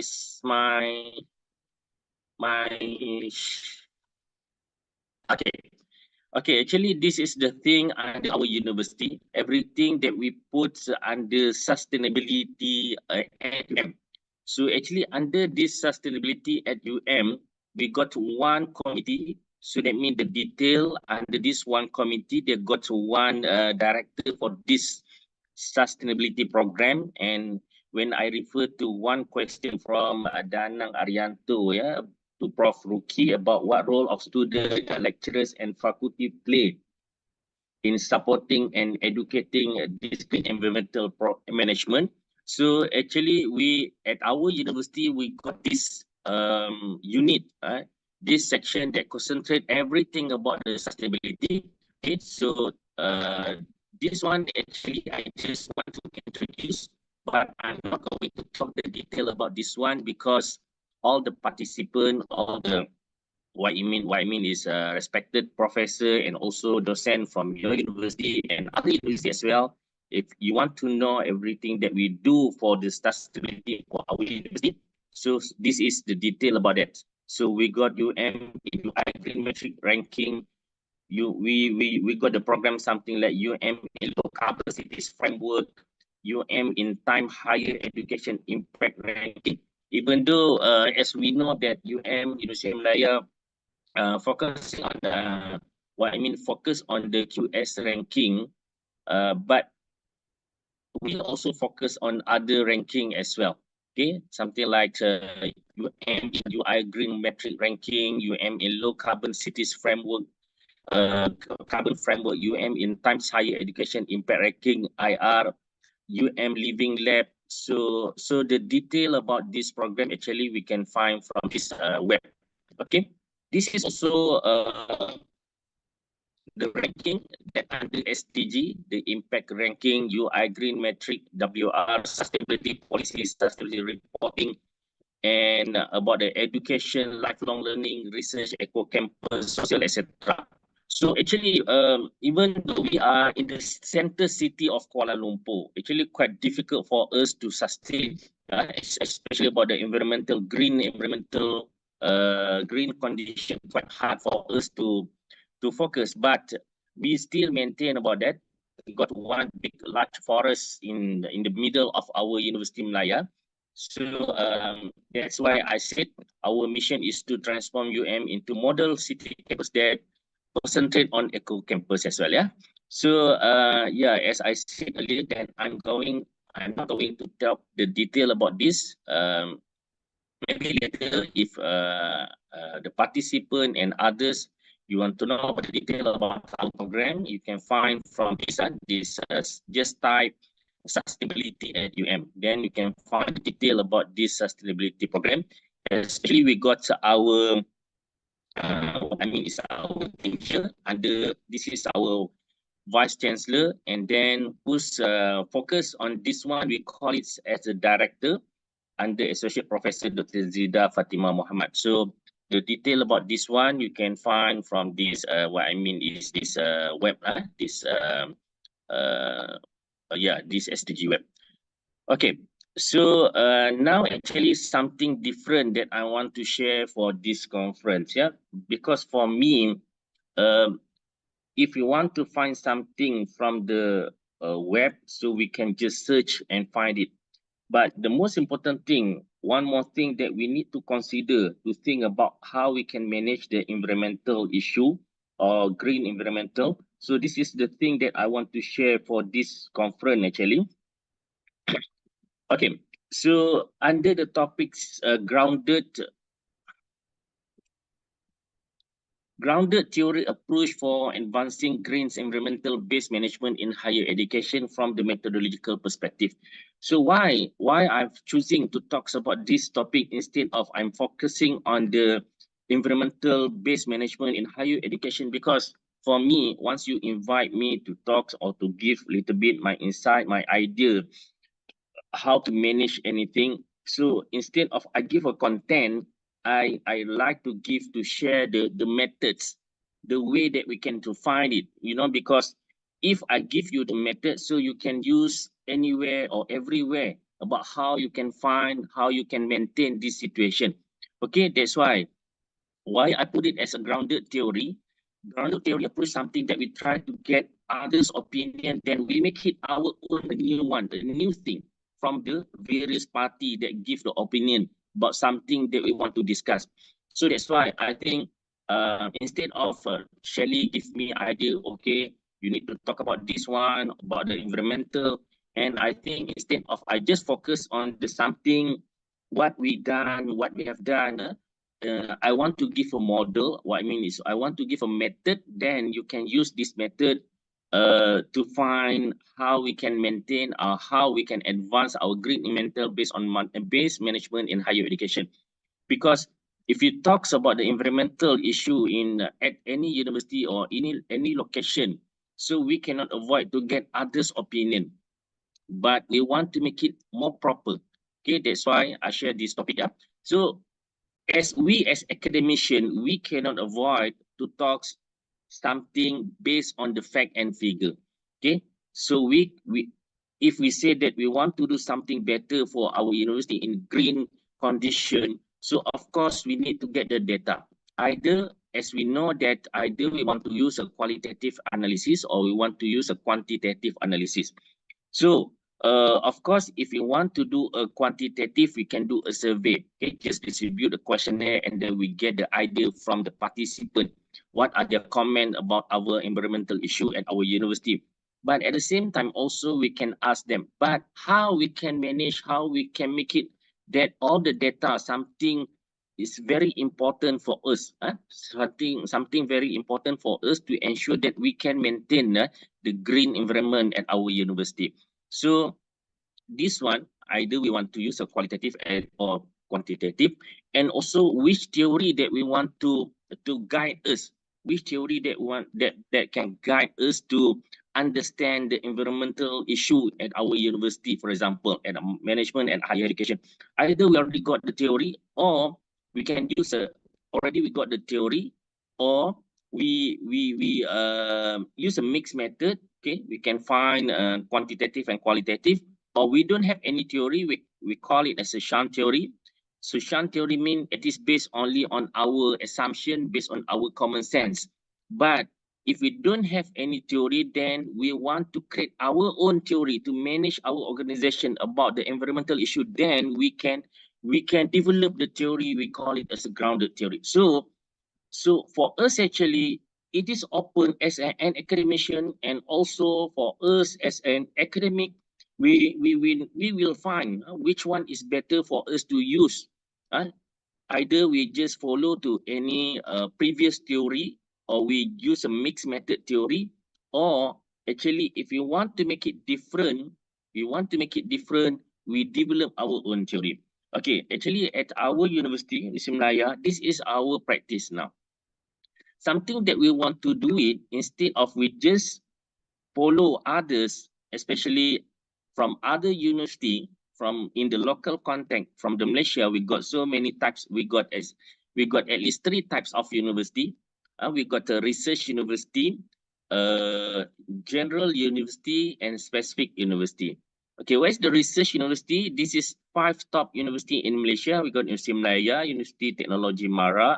What I mean is University Teknologi Malaysia, UTM, UKM, University Kebangsaan Malaysia, University Science Malaysia, and University, what I mean is UPM. We got 5 research university. And also we got general university. General university mean they are not achieve the level of the research university. So they become only general university, and we got a specific university. For example, that university just focus on the engineering. This university just focus on medical aspect. This university just focus on the technology. So that what we call a focus university. So even though we got so many universities in our country, in the Malaysian context, normally we at the University Malaya, we develop our own model. Okay, our own model, for example, for the SDG as well. So we got our own unit. This is the first one that unit focus on 100% on the SDG. So we call it as grounded theory, something it is different. We try to get idea from others, from experts, from everywhere. Then we develop that section. Then from that we plan so many things that can fulfill any ranking, especially, and also at the same time we try to maintain the green environment at our university. Yeah, okay. So that's why I said for this session, instead of I share everything, the detail about UM green index or green ranking, I think I share the way that we develop. Okay, not just for this ranking, but other ranking as well, to maintain our University Malaya ranking at the QS ranking, not the green ranking, the other types of ranking, QS ranking. Also, we develop our own what I mean is our own model, our own model that we just follow on that actually. So I'm lucky because I used to be a director for the corporate management corporate performance management at our university. Then that corporate performance center, corporate performance center, my role is to create what is the factor that can ensure that our university can maintain the ranking, but not just to maintain, but can enhance the ranking, can improve the ranking as well. Okay, so but that one is the different time that we can talk about it. Okay, so now I just want to share about how we develop a model at our university. So we can see if you want to talk something new, we have to have a philosophy. We have to have a philosophy to underpinning what I mean is to guide us to do something. So that's why our philosophy under we call it as an ontology philosophy and also epistemology philosophy. What's the meaning of ontology? Ontology means we try to understand reality in our situation. What's the reality at our University of Malaya? What is the nature of our social? What's the nature of our phenomena? Something we need to understand our institution first, okay, before we develop a new one. So under this ontology, we got it under we want to construct a new one, or we want to use something already exists. We call it as objectivism, constructivism or objectivism. And then once we understand the reality, now we try to understand how we can get idea from our context. Either we use a interpretivism or we use a positivism. Interpretivism, something that we need to ask somebody else to interpret, to explain to us how we can develop a new one, or we use the existing measure, existing questionnaire, for example, and then we can find it is positive or not positive to our context that we want to study. So in the context of this, I'm talking now, it is more to ontology, constructivism, and epistemology, it is interpretivism. Of course, Of course, this one is we want to discuss in detail. We need to find another time. But constructivism, so just focus on the constructivism and interpretivism. Why? I said we want to focus on constructivism and interpretivism instead of objectivism and positivism, because as I said earlier, in our context at our University Malaya, if we want to do something new, we construct by our own. Okay, we don't, of course, we use the others as a guidance for us, but we come up with our own program, our own model. Okay, so this is the way that we manage our university. So, and also my time, during my time as a, now I was appointed as Dean for Faculty of Education. The way that I manage the organization also 5 months earlier, I just want to ensure that it is very clear all the policy for our faculty. If that policy, the previous policy, something cannot be used anymore, so I've changed the policy. So many policy I've changed now. And then from in the middle of this year, now I can work because I got all the policy. That means to introduce a new policy, it is more to constructivism, and I get the idea from my colleague, my senior professor, and also from my friend from other university as well. That's why I call it as a constructivism and interpretivism. Okay, so as a summary, ontology, what is the reality in our context that we want to understand, we want to study, how we can know the reality. So this one, what is the reality? We understand it is subjectivism and constructivism. How can I know the reality? It is based on the interpretivism. So what procedure can be used to acquire knowledge? It is a qualitative context, and methods, we use a question, we use an interview. Okay, so this is what we call a grounded theory. Grounded theory, that means we narrated from the process step by step. It is based on the empirical data, okay, but they're heavily on the participant view. Because if I want to understand about this green issue, so of course I can refer to the Prof Yuki, because Prof Yuki in this area, and also I can understand more from Prof Yuki. So we get ideas from participant view, and then we call it as and then also influence with their background, their experience, their knowledge, and also this one we call it as a constructivism and also epistemology interpretivism. Okay, so if you want to use this, we need to understand the first one is the where, the sampling process. So in our context, University Malaya context, we understand specific case location. How we can improve the, especially if you want to concentrate on any ranking or the green ranking, for example, what we need to understand reality. So there's the problem now, because we try to introduce a new one, but we don't understand the reality of our case location. We just assume, oh, this faculty or this university, something like this one, without any clear information or clear understanding on the situation. Then we select the participant that they identified from the relevant expert that can give idea to us. Okay, and then we do an interview, and also not just interview one by one, we can use an interview, group interview, and also we can use a chain referral sampling. For example, if I refer to Shelly, for example, Shelly gave Prof Yuki's name, and then I go from Prof Yuki and then get somebody else to continue how I can get idea and recommendation to maintain the context that I'm going to find the data. Okay, once I got the data from primary data, from interview, from document, from video, and then I've ensured that all the data is trustworthy, something we trust the data. We can use the research ethic, etc. Yeah. Okay. So then we analyze the data and then clean the data, and then also last but not least, we make what it means the finding, the clear finding, something that we want to study.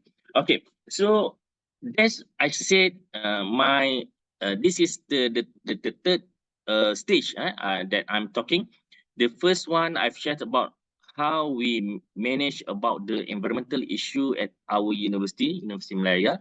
We have our own section under SDG. So as I shared the web, The second one I've shared about the method, how we develop our own model, okay, our own context. That's why in our university we got so many adjunct professors. Okay, why? Because they understand more about the issue. So for example, for us, of course, more to academic matter, we just concentrate on research, small research, and also ensure that can publish in WOS or publish in Scopus. So we are concentrate more on that. But other party, for example, from industry, from expert, from outside, so they know better about how we can manage this one. So that's why I give the method that we use it. So now this is the context that we want to focus, grounded theory approach for advancing green environmental based in higher education. So we follow what stated by our country. Our country, so they make it what we call the mapping. Under 17 SDG, they make it, I don't share with you about the rest of the mapping. I just share with you, okay, the Malaysian has category embraced sustainable, and then the mapping the SDG, this one is the pillar 5 under enhancing environmental sustainability through green growth. So under this one, we also at our university, we follow under that section of SDG. This is 6 aspects of SDG that we also maintain and concentrate and focus at our university. Clean water and sanitation, affordable and clean energy. Clean water, what we do, we try to clean all the river in our university, and we make it as a part, we call it as a special project. So special project means we appoint an expert in this area for this field, clean water. We give this area to 1 or 2 experts from our university. They study how they can maintain clean water and sanitation at our university. Affordable energy, clean energy also, we got 1 groups that they focus on this, responsible consumption and production, climate action. Okay, climate action, we got 1 department under geography department. The main role of this department to maintain the how we can maintain the climate action, life below water and life and land. So what I mean is, based on our model, based on our grounded theory model, we identify who's expert in this area and how they can assist our university to maintain the green area, and also to maintain all the aspect of environmental issue for the SDG, especially for the 6 aspect, clean water and sanitation, affordable and clean energy, responsible consumption and production, climate action, life below water, and also life and land, life on land. Okay, so last I'm summary. So this is what we do for our university to maintain the green environment. We focus on SDGs 6, 7, 12, 13, 14, and 15 under that section, as I said. And then what are we try to understand under ontology, actually, what is the issue? What are the issue surrounding all these aspects? For 6, 7, 12, 13, 14, 15, what's the issue? And then who's the expert can help us? Who's the expert can help us to maintain, to solve all the issue? And then what are the data? What are the methods we use as an interview? We collect the data. What's the finding, discussion and conclusion? And what's the contribution? Contribution, we try to identify with what are our target. Either it is actually not just for the purpose of ranking. Okay. So if you want to ask me to share how we can maintain QS ranking as well, from 100 become 65 in the world now, I got the secret actually. Actually, we don't work to the ranking. Okay, even though they say, oh, University Malaya just keep the ranking, just talk about the ranking.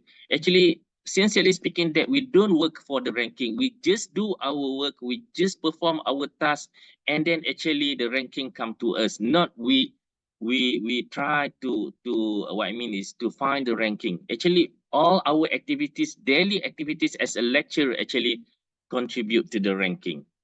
Any types of ranking. Actually, that what we do at our university. We develop our own model. We try to maintain it. If we still got something lacking, something shortage in certain area, we try to get idea from expert, try to learn from others as well, how we can ensure that not just for the ranking, for the issue of green condition, but actually it is more to ensure that our world still in the green area. Okay, so I think that's all from me, because as stated that I've been given only 30 minutes. Okay, that's all from me. So thank you very much again to ICoSBi for inviting me to join this session. I really appreciate that the time that you have given to me, and all the participants give full attention to my presentation as well. So I said this is not the end of the beginning. Why? Because I give you the method.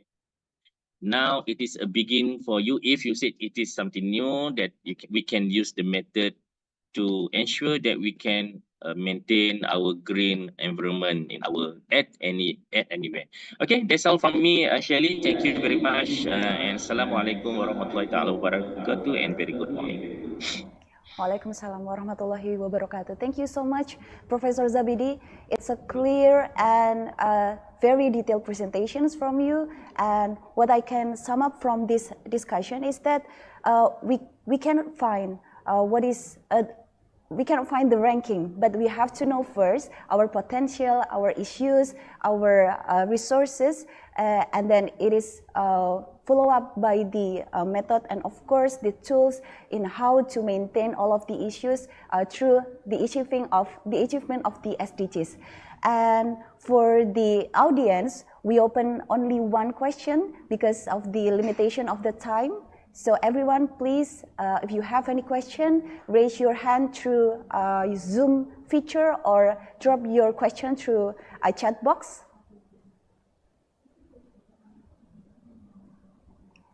Okay, so because there is no questions, so thank you so much, Professor Zabidi, for delivering an insightful presentations, and it is really helpful for us for UNESA, because we also maintain in how to enhance our our achievement in SDGs.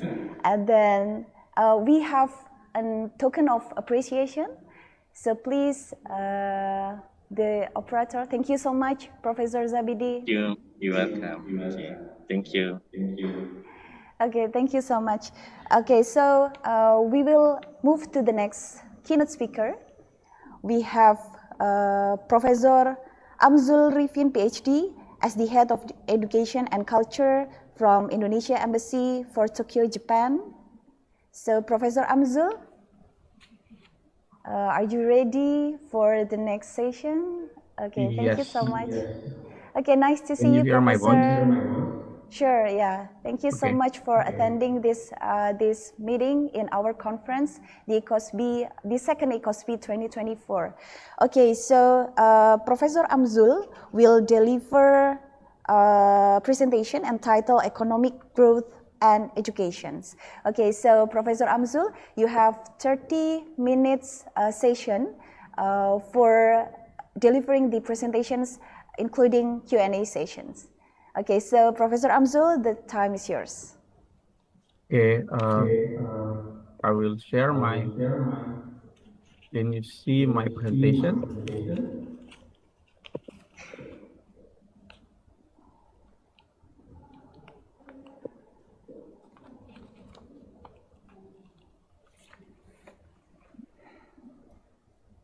Can you see my presentation? Is it okay? Yeah.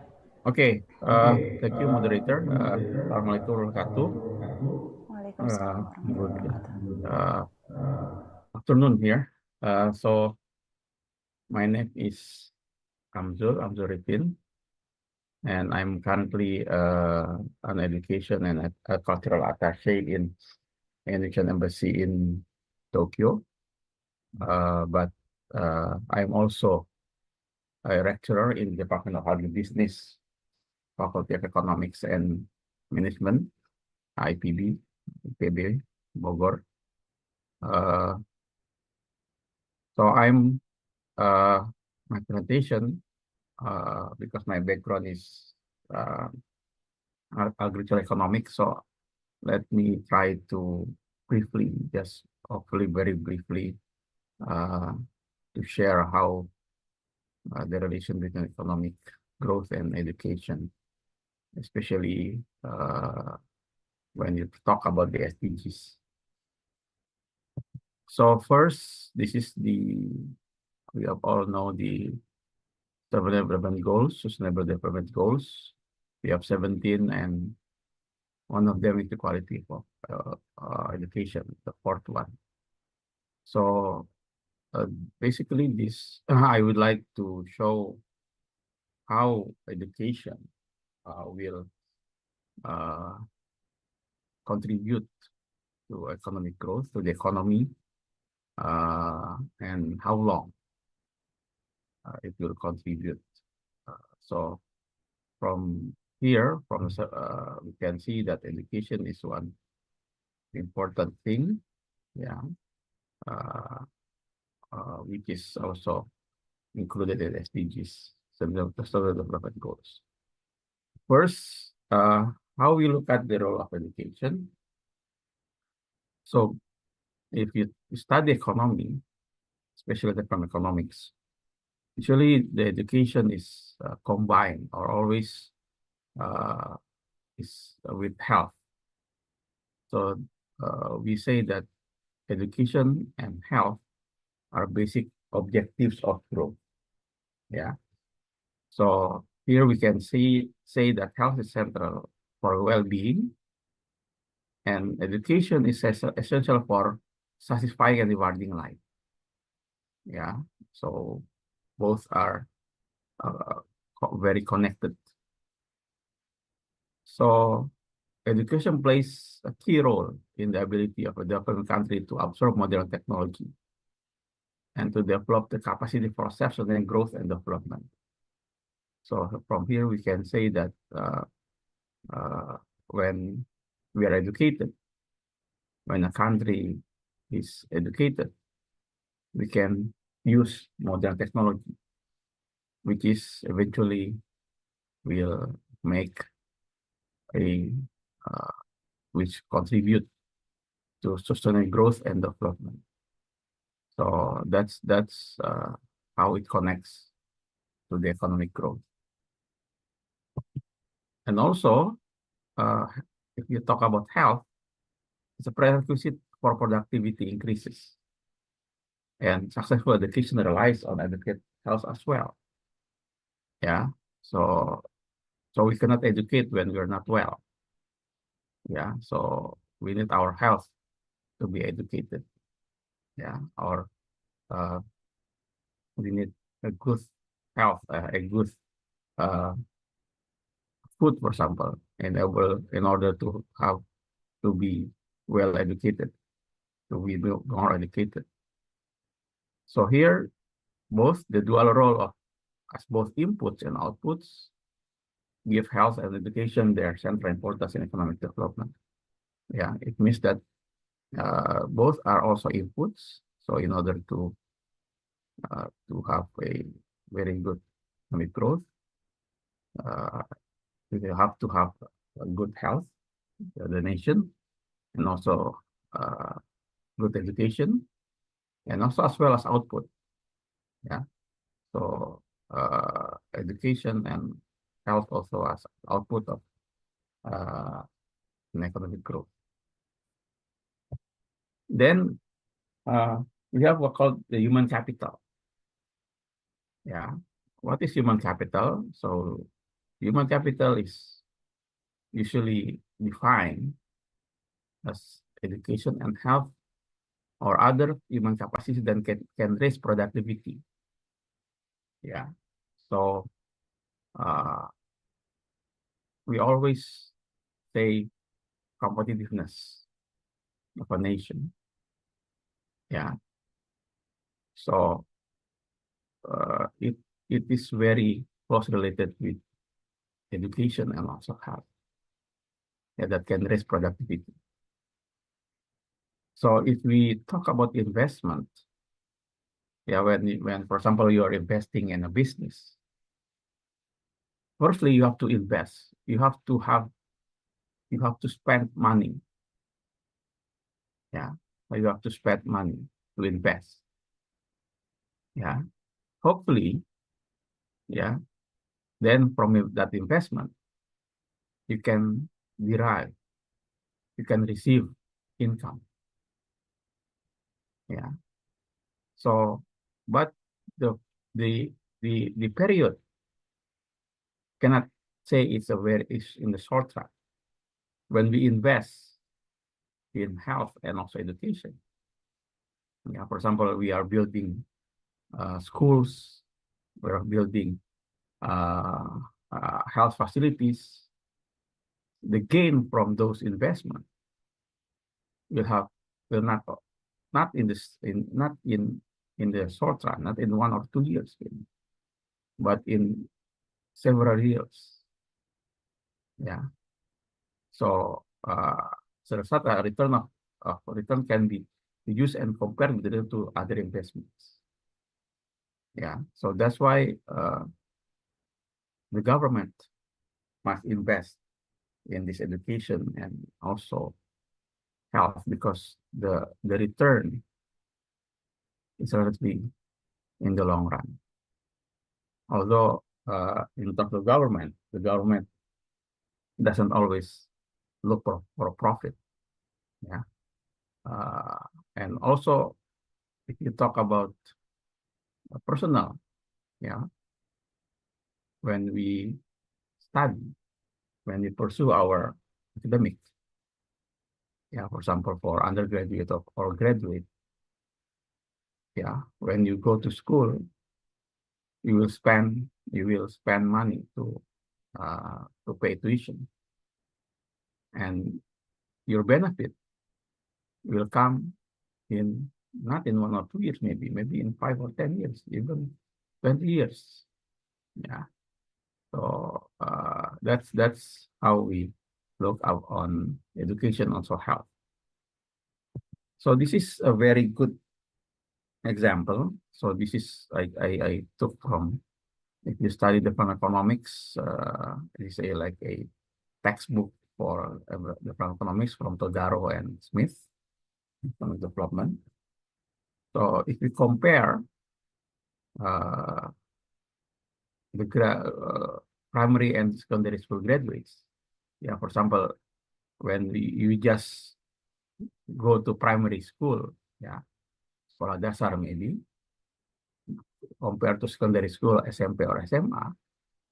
So for graduates from the primary school, yeah, you can work maybe from the age of 13. This is without looking at whether you can get job when you finish primary school.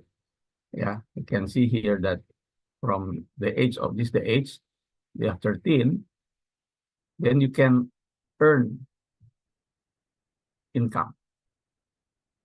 Yeah. So when you just graduate or you just take on the primary school, or this can be analog to, for example, undergraduate or postgraduate or something. So if you graduate only from primary school, you can directly get income when you're 13. When we assume that maybe you graduate at 12, although you don't just assume. Yeah, we don't say that, okay, if there any work for 13-year-old, you don't look that way. But also, and if we compare graduates primary school, secondary school, maybe they can start working at the age of 17. So for the primary school, you can earn money earlier, but in the long run, secondary school graduates will have more income, because although they start to earn income later compared to the primary school. So this is the benefit when you compare. This is analog when you say for maybe secondary school, SMA, senior high school compared to maybe university. Yeah. So the benefits when you assume that until the age 66, yeah, there's a gap between when you are secondary graduates compared to the primary graduates. So when we look on the effect of education, we always look in the long run, not in the short run, because that's why here we look at we compare in the 60 years period, not only 5 years or 10 years. So the impact will have in the long period. The next, this is also when we look at, so previously we will look at the time series over years, period of years. Here, we would like to look at in a specific years or more cross-section data. So how is the relation between GDP and education and also health? So this is also for my economic development books. So you did hire me, and sorry, that's not good. What Godot, sorry. So from here we can say that there is a positive relation between, for example, the first graph, school years and also GDP. So higher. So we can here see this is a positive line. So it means that higher average school years will have also high GDP. Yeah. Also here, life expectancy. Yeah. Higher countries. This is country based. Countries with high expectancy rate will also have a high GDP per capita. Yeah. So here we can see that so investment in education and health can promote human productivity. Yeah. Resulting in 1 higher person output per person. We can measure from the GDP per capita. Yeah, but as I mentioned before, this is a long-term investment. So investing in education and also health is a long-term investment. So this is my closing. So I will not have a very long talk. So education is a long-run investment. The benefit will be obtained in the long run, which need investment in the current period. Yeah. So when you are talking about investment, yeah, or you need to have spend money. So in the current period, you have to spend in order to obtain benefit in the future. Then my second closing is related to my position now. I'm an education and cultural attaché in Japan. So based on the experience of Japan, when they invest heavily in invest heavily in education. After the World War II, you can imagine Japan was very destroyed. Yeah. After the World War, then during the World War, then after the World War, they heavily invest in education. Yeah, they invest. If you, I visit several schools here. The school is very well equipped. Yeah, the standard is they have their own kitchen. They have their own playing ground.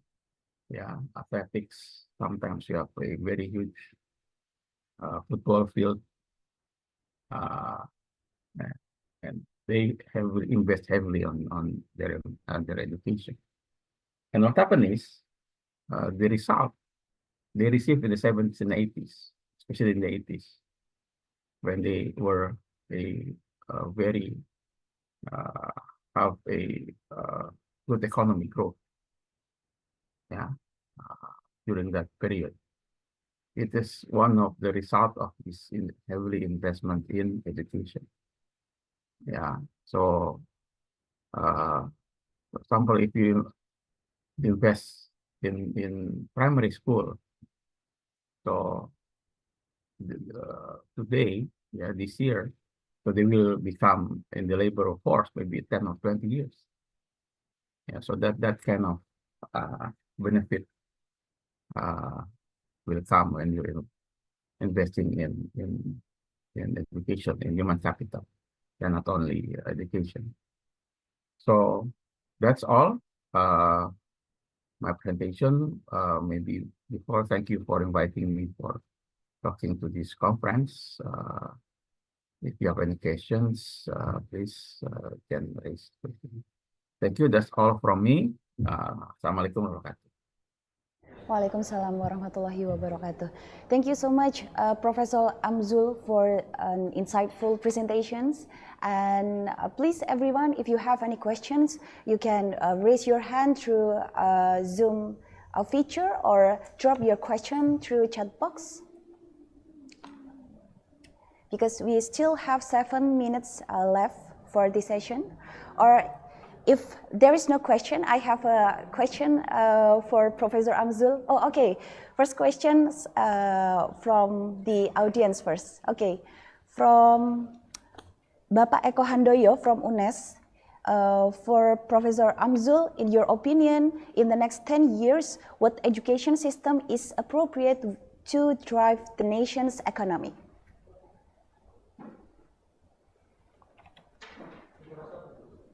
Okay.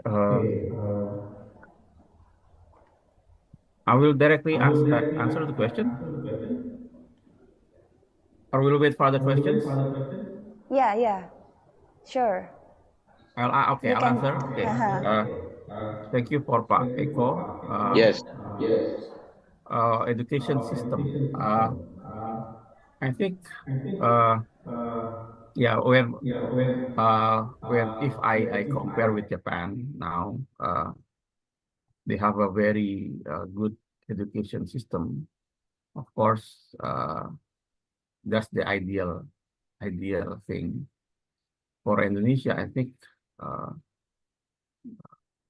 we must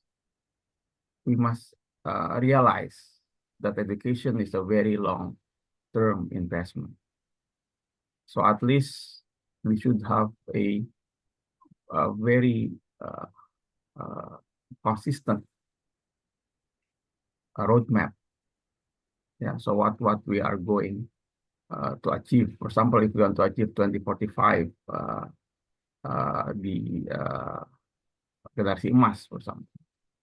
So in order to achieve that, so what should we do? So a very consistent path, yeah, and not always changing, maybe in 5 years, 10 years. So I think the word is consistency. Yeah. So example now if we have our target 2045, for example. Now it'll be 2020, 2025, 2024, we have 20 years. So in order to achieve 2045, so we should maybe classify the period for the next 5 years, what we are going to achieve the next 5 years, and maybe the peak will be in 2045. And during that period, yeah, we should not. Maybe we can change, but not drastically. Maybe we can revise. Yeah. For example, in Japan, like the lunch. The lunch program in Japan has been before the World War, but after the World War II, the Japanese government initiate already the lunch, but it's integrated in the curriculum. So it's not only just giving their lunch, but they have to know what they are eating, what's how many proteins, how many vitamins, and that's the objective is how to achieve something, yeah, in the future. For example, when they eat good food, they will able to absorb their lessons. So it's integrated in the curriculum, integrated in this education system. So at least we should learn that kind of thing, yeah, in the long run. So I think that's all, yeah, for my answer. Thank you very much for the question. Okay, thank you so much. I'm sorry.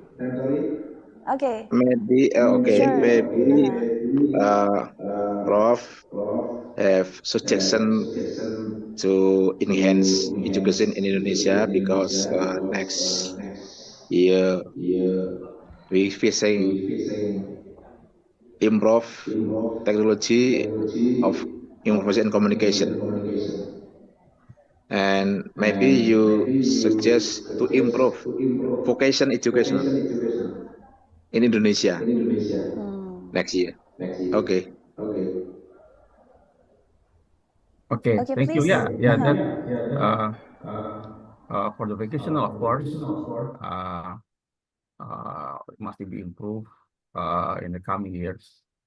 But also we also have to all level, yeah. Yeah. That on I'm talking about this more maybe in the primary education, because that's the base, that's the basic. But I think all the levels where we have to improve in the future, and I think we have a very good human resources. I think we have a very good many talented students.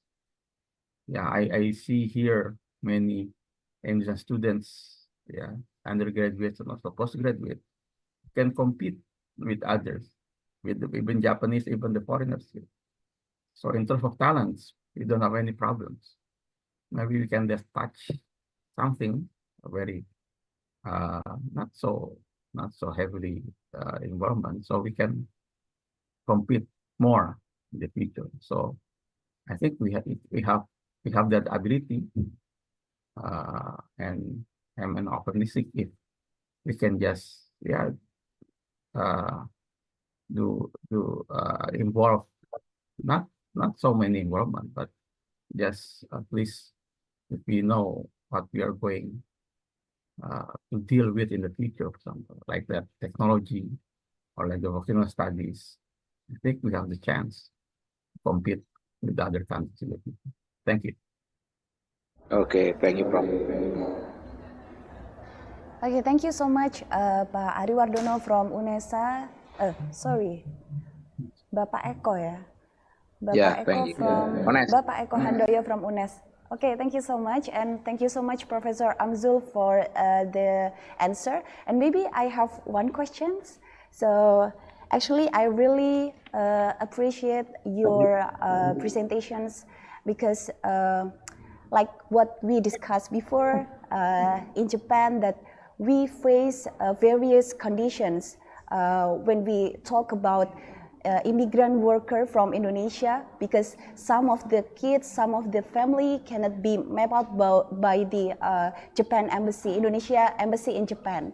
So in this condition, and then what we can learn from Japan, or lesson learned from Japan. So is there any experiences when you try to enhance immigrant worker kids in Japan that is not mapped out by the embassy, or how the real conditions there, Professor? Okay, first we have Indonesian schools in Tokyo. We have Indonesian schools in Tokyo, but that's the only thing. Now our Indonesian workers in Japan has increased significantly, and very scattered all over Japan. So we cannot. So our ability is to have Indonesian schools in Tokyo. So if they are living in Tokyo, they can they can enroll their kids to this ancient school. But one thing is, what I analyze, what I see is that now many of Indonesians coming to Japan is mostly young generations. If they have kids, maybe at a very, very, very early stage. But mostly they are just finish senior high school or just finish undergraduate. So I think maybe this is maybe a chance also for UNESA. So the very good chance in for example, for opening online courses undergraduate, for example. Yeah. In previous years, UTE, Universitas Terbuka, has opened online class in Japan, and almost in one semester, almost more than 300 enrolled. Yeah. So these immigrant workers, especially from Indonesia, they are mostly young generations. They are just finished high school, for example. And here in Japan, they have the chance to study undergraduate, to enroll undergraduate. And that's also chance maybe for UNESA and our other universities. Maybe in the coming years, yeah, we can also learn from Malaysia, for example.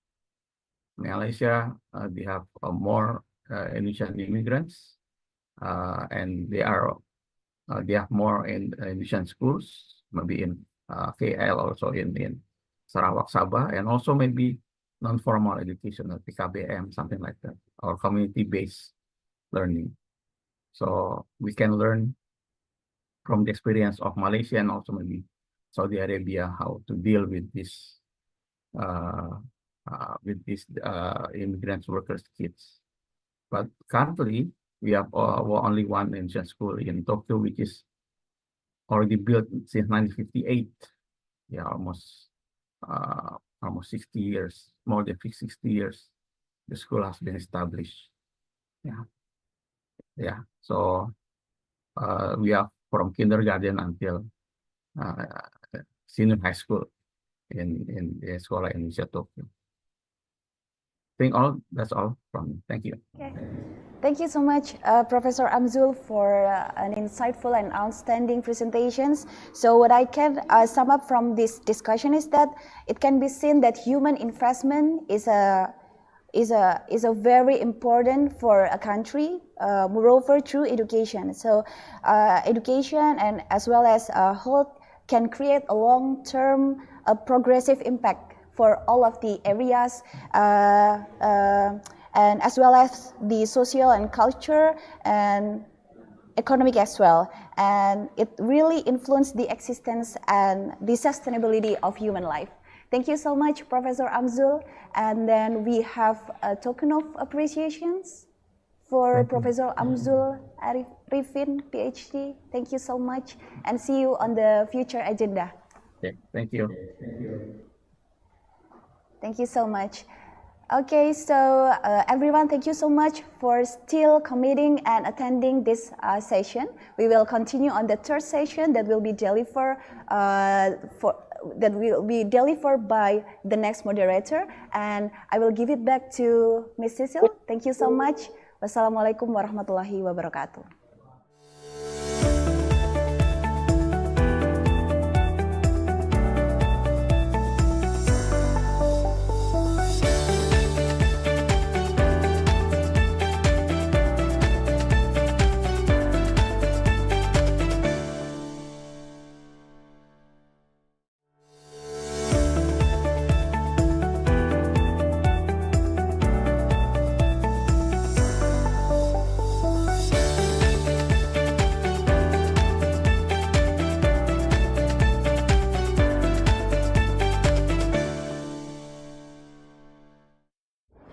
Thank you so much to our inspiring keynote speakers, Dr. Ahmad Zabidi and also Professor Amrul Rifin, and also to our moderator, Dr. Shelley, or Miss Shelley, thank you very much for your help. We will now have our last but not least keynote session, which will be delivered by two inspiring keynote speakers. We have Dr. Eva Anggraini, the Director of Global Connectivity, IPB University, and the second one will be delivered by Associate Professor Wittawat Katiamar from Taksin University. I would also like to invite our moderator for the day, Ms. Jessica Putri, to moderate the session from now on. Ms. Jessica, the stage is yours.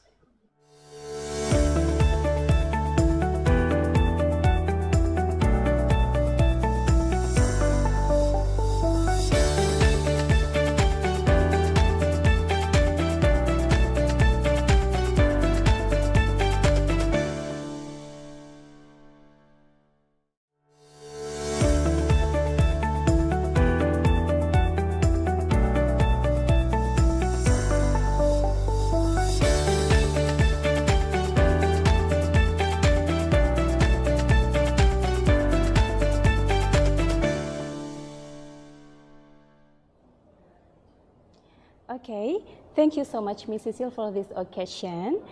Good morning, here is from Indonesia, everyone. My name is Jessica Putri Mardiani as your moderator of the third session in this international conference, the second ICoSBi 2024. In this occasion, we will have two speakers and there will be 30 minutes for each presenter, and then it will be followed by Q&A session. All right, and I suggest to all of the participants to prepare the questions and then during the presentation. So now let me introduce the first speaker, Ms. Eva. Have you joined us? Yeah, I'm here. Okay, Ms. Good Eva. afternoon, everybody.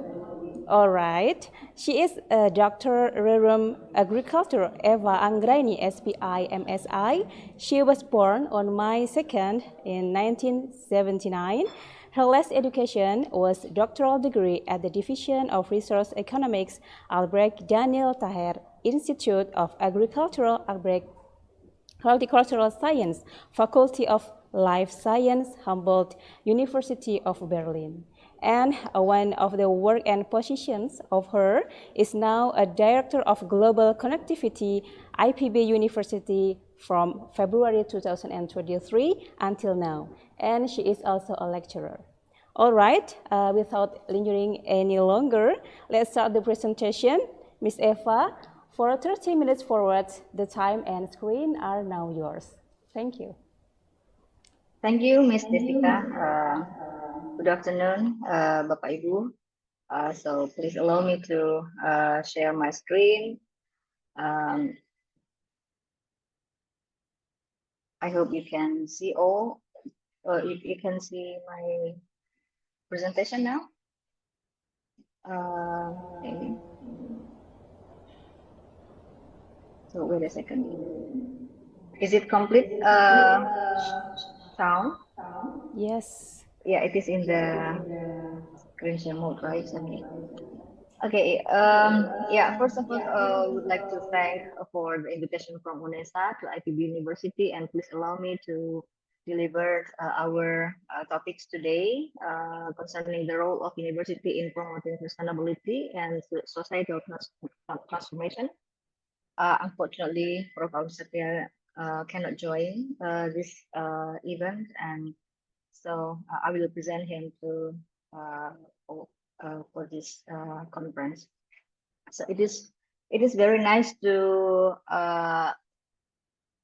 listen to various or diverse perspective on how university play a role in contributing to achieve sustainability in this conference, and we would like to share perhaps another insight that how IPB also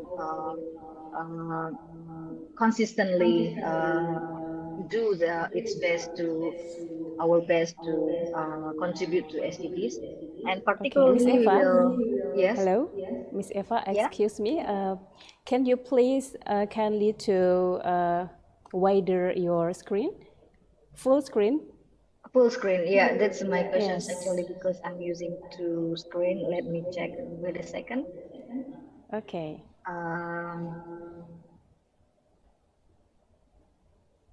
So what about this one? Yes, clearly. It's already full screen. Okay. Okay, is We all it full can see screen now that. or? Okay. Okay, great. Yes. Sorry, because I'm using two screens, so it's a bit confusing which screen that I have to use. Okay, so what we would like to highlight now in this presentation that IPB develop kind of educational models in order to achieve SDGs. I mean, contribute to SDGs actually. So we start from our understanding about the global challenges, what we are facing now. So I think all of us are. Is it full screen now or right? Please let me know. This is full screen or with this text one. Ibu Desika? Yes. Yes, we can see your presentation clearly, It is Ms. in full Eva. screen, right? It is in full screen, right? Yes. Okay, Yes. great.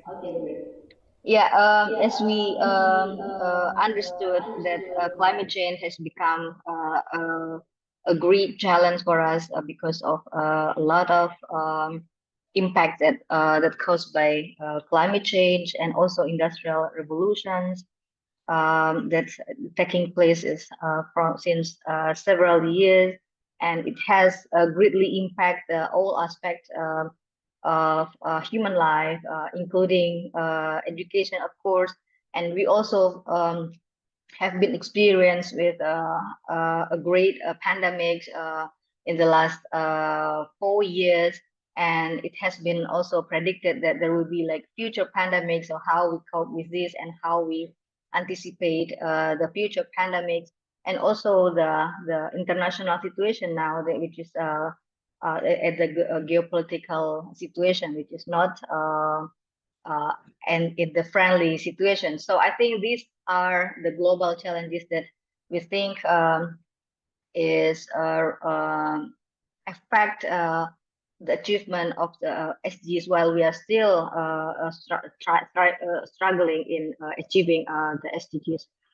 And of course, human activities are the most responsible factors for the global warming, and mainly due to the use of the fossil fuel, and then also industry, land use and land use change, and then forest conversion, something like that. So these are factors that we consider are the most causes for the climate change.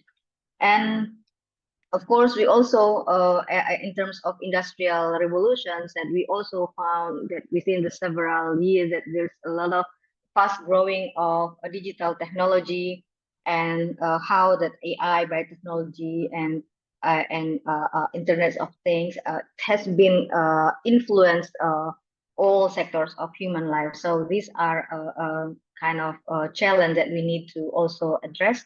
And also fast growing due to the digital economy, and how that digital economy is now growing very fast. And of course, the main issue on this is how we can adapt with this fast growing digital economy, and how our society, particularly smallholders, can respond to it. And also demography, we also Indonesian is one of the high density populations, and I think that the issue of bonus demography is also one of the things that how we prepare our young generation to become more productive, more critical, and more adaptable in the working area, so that they can compete and they can adjust to the competition within the employment. And also, as Asia is now also growing, and there is a prediction that there is a transformation shifting now. The economy has been shifting from developed countries to what would we call it, they call it emerging countries. So means like emerging country mainly located in Asia region, and it has high growth of economy, and it is predicted that within the 2030 it will be like has an important role in the global economy, and Indonesia is also part of it. And until now, there was also a report that the achievement on SDGs is also quite far from target. So if we see from this report that quite a lot of goals that are still far from the targets, and of course we need to make all elements work together in order to accelerate the achievement of these SDGs. And particularly if you see with the red color for SDGs 2, for example, and then SDGs 3, and there is also SDGs 14, 11, and 16, 15. Yeah, so there are still a lot of things to do with how we can promote the achievement of SDGs. And of course, it is required complex problem solving, and this interdisciplinary is somehow very important currently, and in university as an important agent in doing research. We have to work interdisciplinary, and how we can develop science, and how we can bridge this science into a real practice which can create impact for the society. So these are the global challenges, and what we are facing now at the higher education.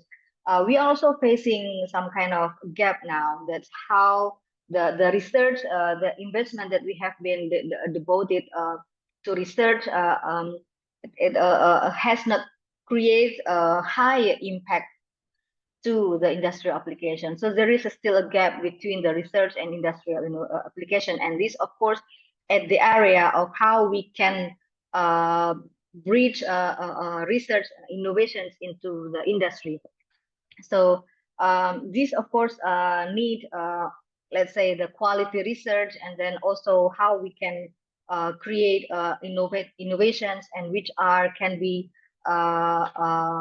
adopted by the industry, and also, of course, also for the society. And if we talk about the innovation, so the global innovation index also shows that there is a connection between the development of innovation with the GDP, the economic growth of the countries. So the higher global, the innovation at the one country, so it is the highest GDP that can be earned by the country. So means here that there is a really strong connection between the innovation development with the economic development. And if we see here that top global innovators, there are several countries which are developed countries, and Indonesia itself, it is currently ranked 61, which is still like in a less, at the left side as a less innovative. So we need to push how to make Indonesia is more innovative countries. And if we compare among countries within ASEAN, so also Indonesia is still like in the middle rank. So so we consider that innovation is a very important factors, and where university has an important role in developing the innovation. And development of innovation is really depends on, or very much influenced by, the university industry collaboration. So how to enhance these collaborations is also one factor that we need to consider, and this will be very much contribute to the achievement of the SDGs. And yeah, so from this background, so we understood that quality education is really important in advancing sustainability. So we need kind of innovations in promoting, in pursuing educational or business process in higher education in order to be able to meet the challenges, the global challenges, and also the challenges that we are facing also in at the higher education system. And of course, the role of economics, we have an important role in creating the human capital and producing innovation through research. So what is the important message here, that we need a kind of innovations in pursuing the higher education system, and we need to create skills for our graduates, for our students and graduates, and we also need to make them mastering soft skills such as critical thinking, leadership, entrepreneurship, and these are important that we have to provide within our education program, educational program, so that we can be sure that our graduates can be adapt to the global challenges that they will be facing after they graduate from the university. So conventional classes course cannot meet such needs. So we need some kind of new models. So in this regard, IPB develop, we call it based on our vision to become a techno-sociopreneurial university. So we develop a kind of educational model that can be one of the case that to promote the sustainability and social change. So we combine teaching, research, innovation, entrepreneurship into a learning platform. So in order to achieve our vision to become techno-social entrepreneurial university, of course, this is in order to meet our desire to create graduates who can be an agency, social change agent at the community and at the local and global. So what is the techno-sociopreneurial university ecosystem? So based on our primary ecosystem, which is we have education, we have teaching activity, research, innovations, community empowerment as our tridharma, and this should be supported by a strong, robust ecosystem in human resources, of course, finance, infrastructure, ICT, organizations, and collaborations. And from this, our modality, we would like to create excellent human resources and excellent innovations through our techno-sociopreneur ecosystem. So I would like to introduce you with our techno-sociopreneur design and how it links, it connects with SDGs. And I would like to give some examples at how this program can contribute to SDGs. So from research to innovations, and then it is managed, it is developed and managed and developed under two main platforms, namely Science Technopark, IPB, and then we have another one is Community Learning Center. So these two parts have two main focus.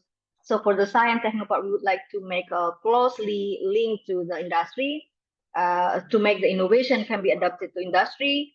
It can be contribute to the economic growth, and of course at the end to the SDGs. And through the Community Learning Center platform, we would like to link the smallholders, small enterprises to market, so that they can be benefit from the market, and then we can increase the welfare of the society.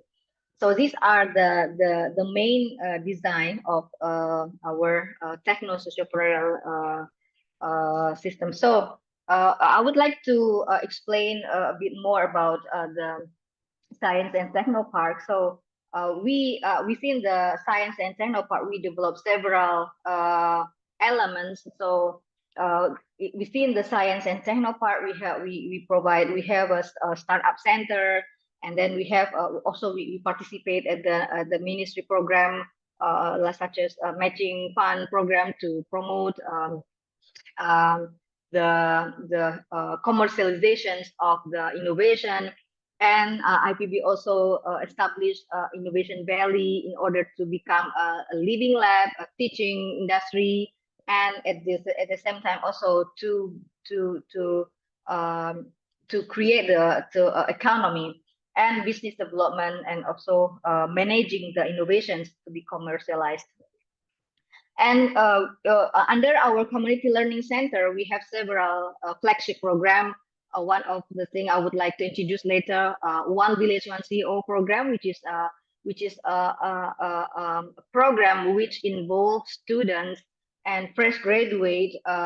They collaborate, working together with the community, with the economic actors at the local level, at the community level, and collaborate with the private sector. And so we develop the local economy and to make them becoming going to the wider market and even to the global market. And we also have our village government school. We have also Tani and Nelayan Center, which provide assistance digitally to the fishermen and farmers across Indonesia. And even now, we have been introducing also our innovations to international society, and privilege precision village data and Sekolah Peternakan Rakyat, which is also quite established in order to increase to educate the livestock farmers and to make them better organized in order to meet the economic of scale. And also we have our agribusiness techno park. And this is a master plan of our IBB Science Technopark. So I would like to invite you to, if you happen to visit Bogor, please. We are very happy to take you to our IPB Science and Technopark. And of course, all research, innovation development are developed under main platform that developed by IPB, we call it Agro Maritime 4.0. So all of the research innovations should be contributed, and because all of these relate to the use of the natural resources and how we can develop or promote the society. And so come to the learning platform for the students. So how we, in order to meet the challenges, and then with the design that we have, how we implement this. So we develop an educational program. We call it Innopreneurship Educational Program, where it started from the mapping first. So we start with the talent mapping of the new students. Would like to understand what are their vision, what are their interests. So we found that most of the, like about 43% would like to be entrepreneur, and some would like to be professionals and academicians and bureaucrat, for example. And we would like to provide channels for them to develop through various programs. So here in the right section, these are like our milestone in order to provide channels for the students in order to become what they would like to be in the future. So for example, I would like to highlight one of our startup school where it relates to our one flagship program. We call it One Village, One CEO program. So this One Village, One CEO, which I mentioned before, that it include the students working together with the community and also collaborate with the private sector in order to connect or bridge the local actors or local economic actors into the market, global market. So under this One Village, One CEO, we established community university industry partnership. So these are very important. So we cannot work alone, and we need to collaborate. So we establish such kind of collaborations in order to make the program sustain, and then to really get better insight and to create impact, of course. And so now coming to the what we have been doing so far. So I would like to introduce it that through the community learning center programs that I explained before, that we have been reaching more than almost 4,000 villages across Indonesia, and of course it is still like 6.1% of total villages in Indonesia. So these are a challenge, and these need the involvement from the university. So that's we would like to also encourage our partners, universities across Indonesia to do collaborate in developing the community. So under our agribusiness and techno part, we also connecting farmers to modern supermarkets. So this has been established and the business has been running. So it provide or create more income for the farmers. So this is a kind of program that we conduct. So what are the innovations for the society? This is some of the innovations that we would like to introduce that we have produced, like for example, padi IPB3S. This is a very prominent one that has been applied in more than 25 provinces, and it is it is able to increase the productivity, and also we have several other innovations that can be adopted by the society. So we have innovations that is addressed for the society, that can be adopted, that can be applied within the local context or small or micro scale. And this is, for example, also because we are also struggling about so many kind of disease that coming from because of the food style, for example. So we also have some kind of concern in promoting the innovation or in food in order to increase health. So this is kind of innovation on local food. And integrated farming, for example, this is of course very important for the farmers at the local level. And some of our innovations has been also going global and has been exported to many countries. And these are really a long milestone that in order to create such kind of startup. So and we believe that startups are really an important agents for the economy. So we need to nurture the startups, our young, our graduates, our students to become startups, because within the business that they develop, it can be have a big impact to develop the economy. These are some examples. Then our incubation that nurtured by IPB so far. And we also would like to introduce you, there is an important also, as we are Indonesian, most of Indonesian are Muslim, and wakaf is also one of the modality that we need to develop. So we also develop a wakaf for SDGs. So this wakaf, we do fundraising not only within the IPB community, but also from external, from the industry, private sectors, also individuals, from the public, and it is managed by our unit of Wakif and Social Fund, which is a legal Wakif, and then this Wakaf is managed and allocated for social and productive, and there are several programs that we are creating for under this Wakaf management. And this is we believe that Wakaf is also really important to contribute to the SDGs. So these are two main programs of wakaf at IPB: social wakaf for drinking water station, medical device, and also IPB Memorial Park. And productive wakaf, we have scholarship, or we have food security wakaf, and we house and also a department. So these are we map the wakaf program for SDGs. So it has contributions to achieve the SDGs.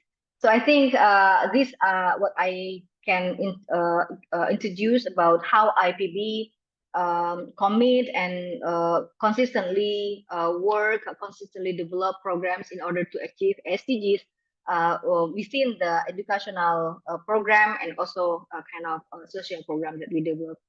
So thank you. Okay, thank you so much for Ms. Eva. That was super impressive presentation, and there were two questions, from the participants about the PPT of the presenters, how they can get the presentation. So I think the committee will help you all to send the PPT to the group, Okay, thank you so much. And now, who wants to ask to the presenter? Anyone? It's time to Q&A session. So please write down your question to the chat box, or you can raise hand to ask directly your question to the speaker.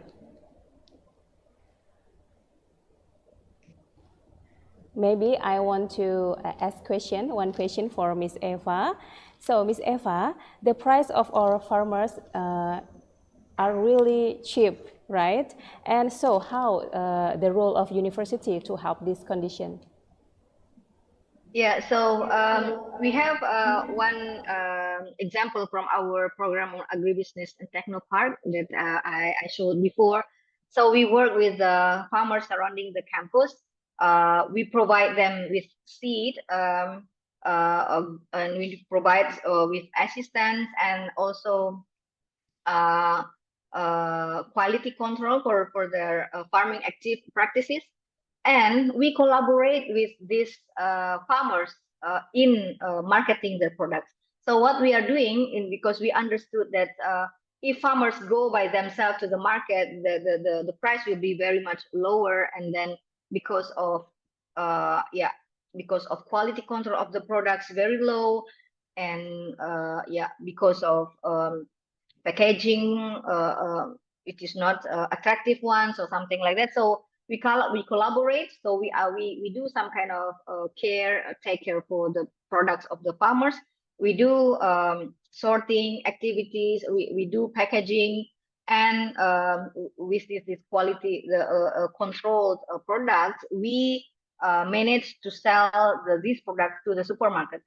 So not to the local, to the traditional market. So by selling the products to the supermarkets in Bogor, Jakarta, we have more than 20 supermarkets that we have been partnering. So we managed to increase the price received by the farmers.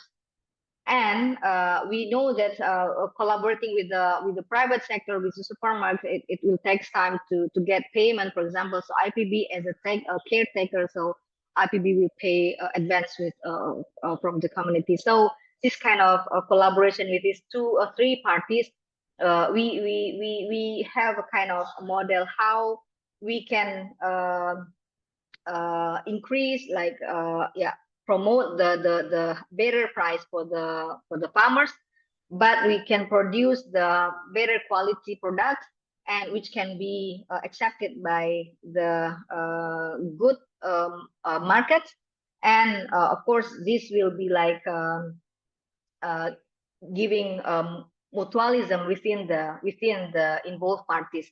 So we have been practicing this scheme for more than 5 years, actually, maybe even more, I think, because this agribusiness and technopark we have been starting before 2017.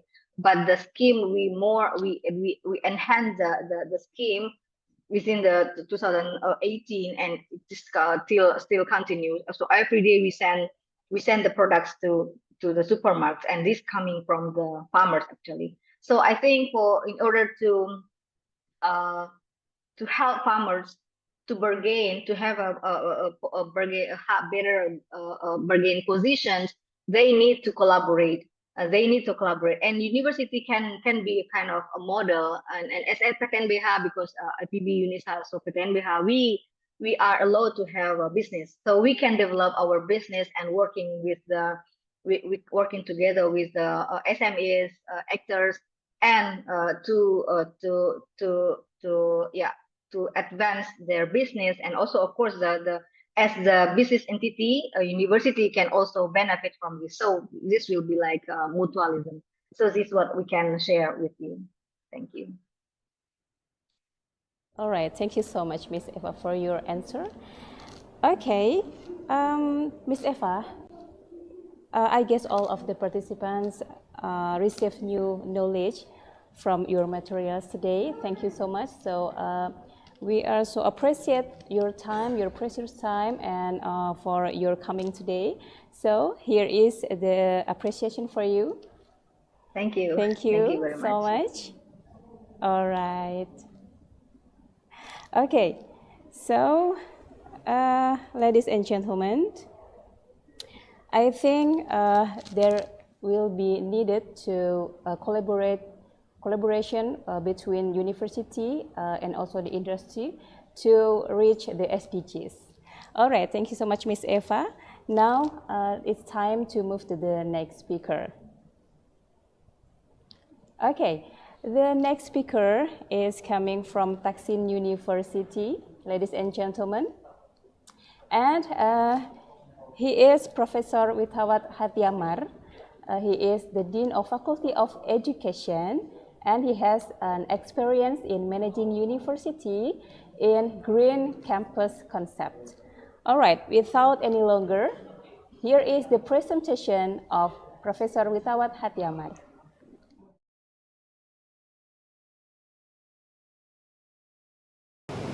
Good morning, ladies and gentlemen. First, let me introduce myself. My name is Witawat Khatiyaman, and I am the Dean of Faculty of Education, Taksin University. Today, I would like to take this opportunity to talk to you about the remarkable achievement and the future promise of Faculty of Education, Taksin University. Before I become to be a Dean of Faculty of Education, I have some promise to our colleague in our faculty that I promise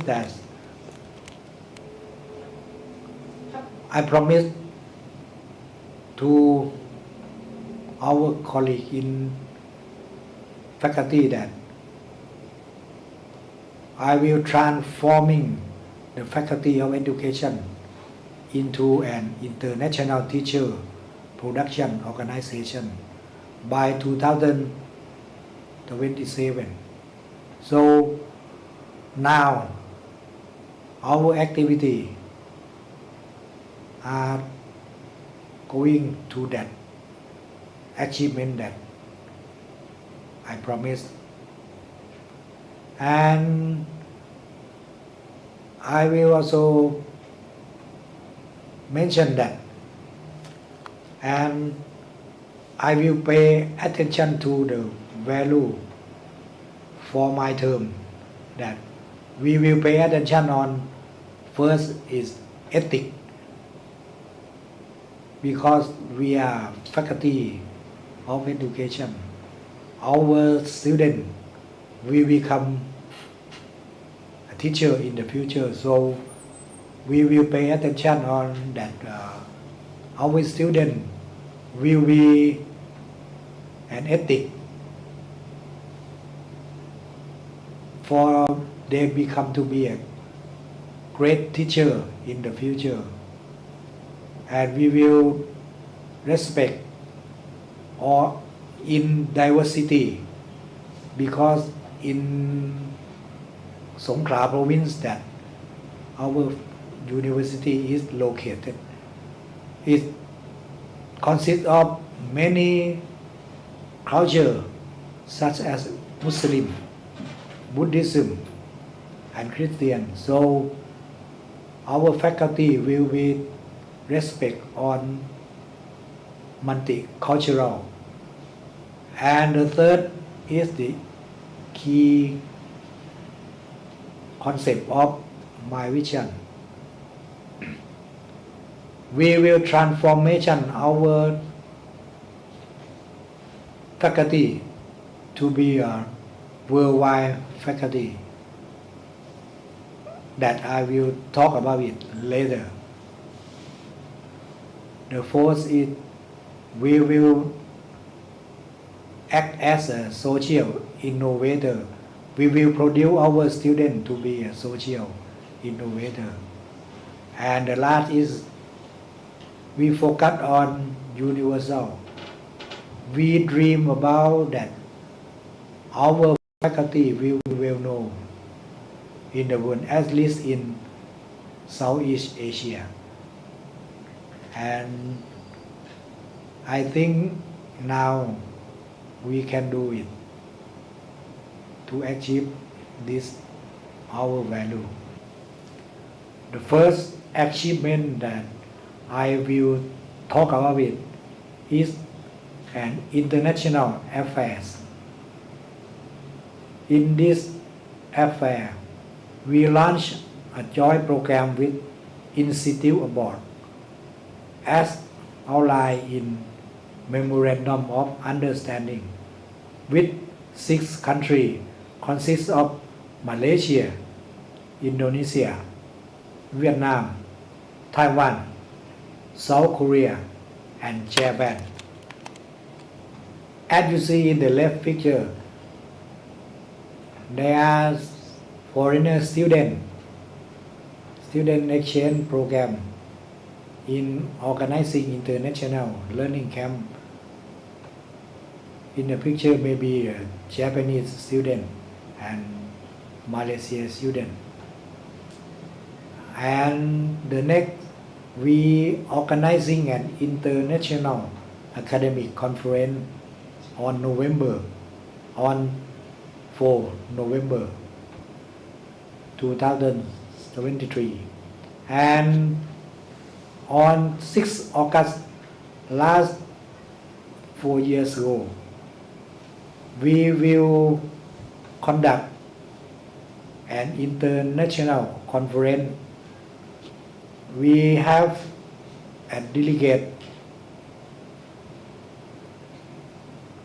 guest from many countries, consists of Mayongji University, Korea, and the dean of the Mayongji University, Korea, is keynote speaker in our conference. The next is Tunku Abdul Rahman University of Management and Technology, Malaysia. The University of Language and International Study, Vietnam.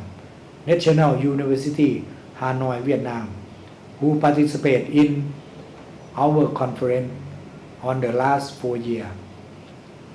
And on 7 August 2 years ago, we signed MOU with Momoyama Gakuin University of Education, Japan.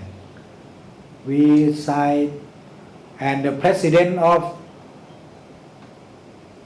Momoyama Gakuin University came here to sign MOU with us. This picture is about the international students register for non-degree course at the Faculty of Education and transfer credit back to the university. That we do it for 2 years ago, since I first became the Dean of Faculty. The next is there are international students doing their master degree and doctorate at the Faculty of Education.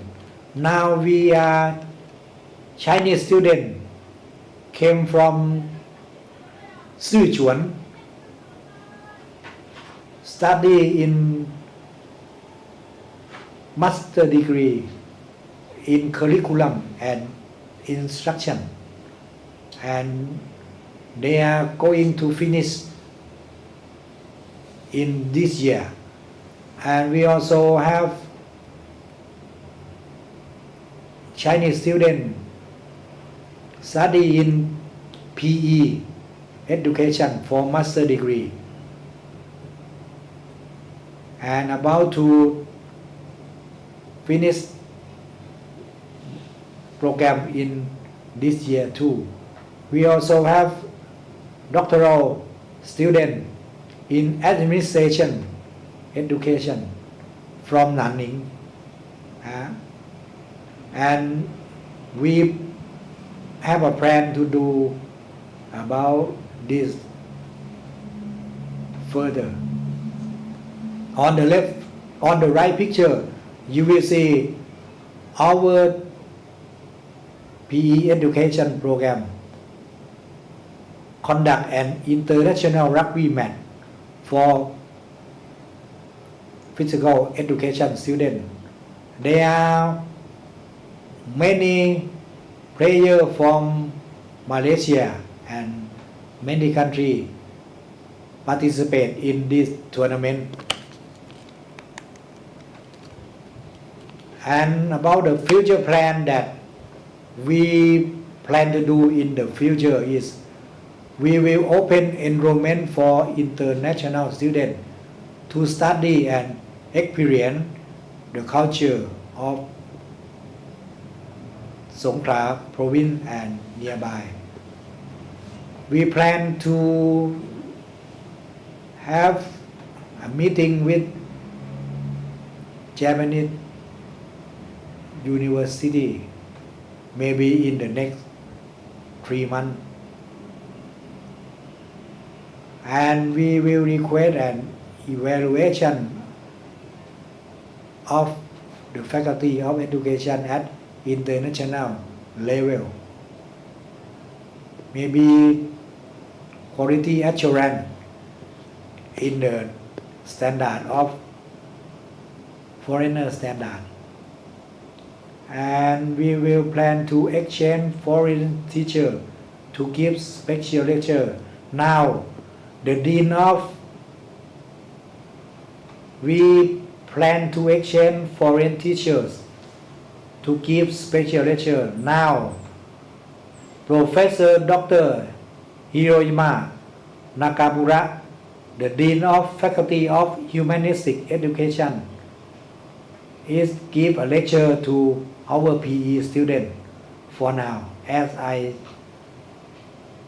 presentation to you about 2 hours. The next part of our achievement is about academic affair or department. Our achievement in this part is we have a premium program in Bachelor of Education with an English major in collaboration with the international colleague. We teach our students in 100% in English, and there can be a teacher in many countries that use English. We also open double degree combined with undergraduate and master degree program with a major in graphic design and the master of education program with a specialization in technology and educational communication. And in the right picture you will see we also open double degree program on master education in curriculum instruction and creative music. in the picture they are master degree student in creative music that study in our program in curriculum and instruction. They will finish with 2 master degree certificate. And the future plan about academic affair, we are plan that our lecturer in the academic year 2024 will promote to apply for 100% of Thailand PSF. It's a standard for our lecturer in Thai University. We dream that our lecturer 100% will accomplish it. And in the academic year 2025, 100% of faculty member of our faculty will have achieved Thailand PSF level 2 certificate or maybe higher level. In corporate communication affair, the achievement that we achieve now is we expand online channel for public relation and build the organization image. In the picture, we set up an EDU talk promote both undergraduate and graduate program. That program that our student promote our faculty to social network. And the future plan for corporate communication affair is we will set up EDU space for discussing and showcasing the achievement of our faculty and students who have received national and international award. We also set up an EDU vlog that a program for students to share news and update about the faculty of education to worldwide on social network. For research and development RID affair, the achievement is we allocate research funding to faculty personnel for a total of 15 projects with a total budget of 3,000 baht. And we receive research funding support from the revenue budget of Thaksin University for the year 2024, covering a total of 5 projects. And about of research funding from external sources, we also have a funding about over 7 million baht, and a number of internationally cited published research work as a 21 paper.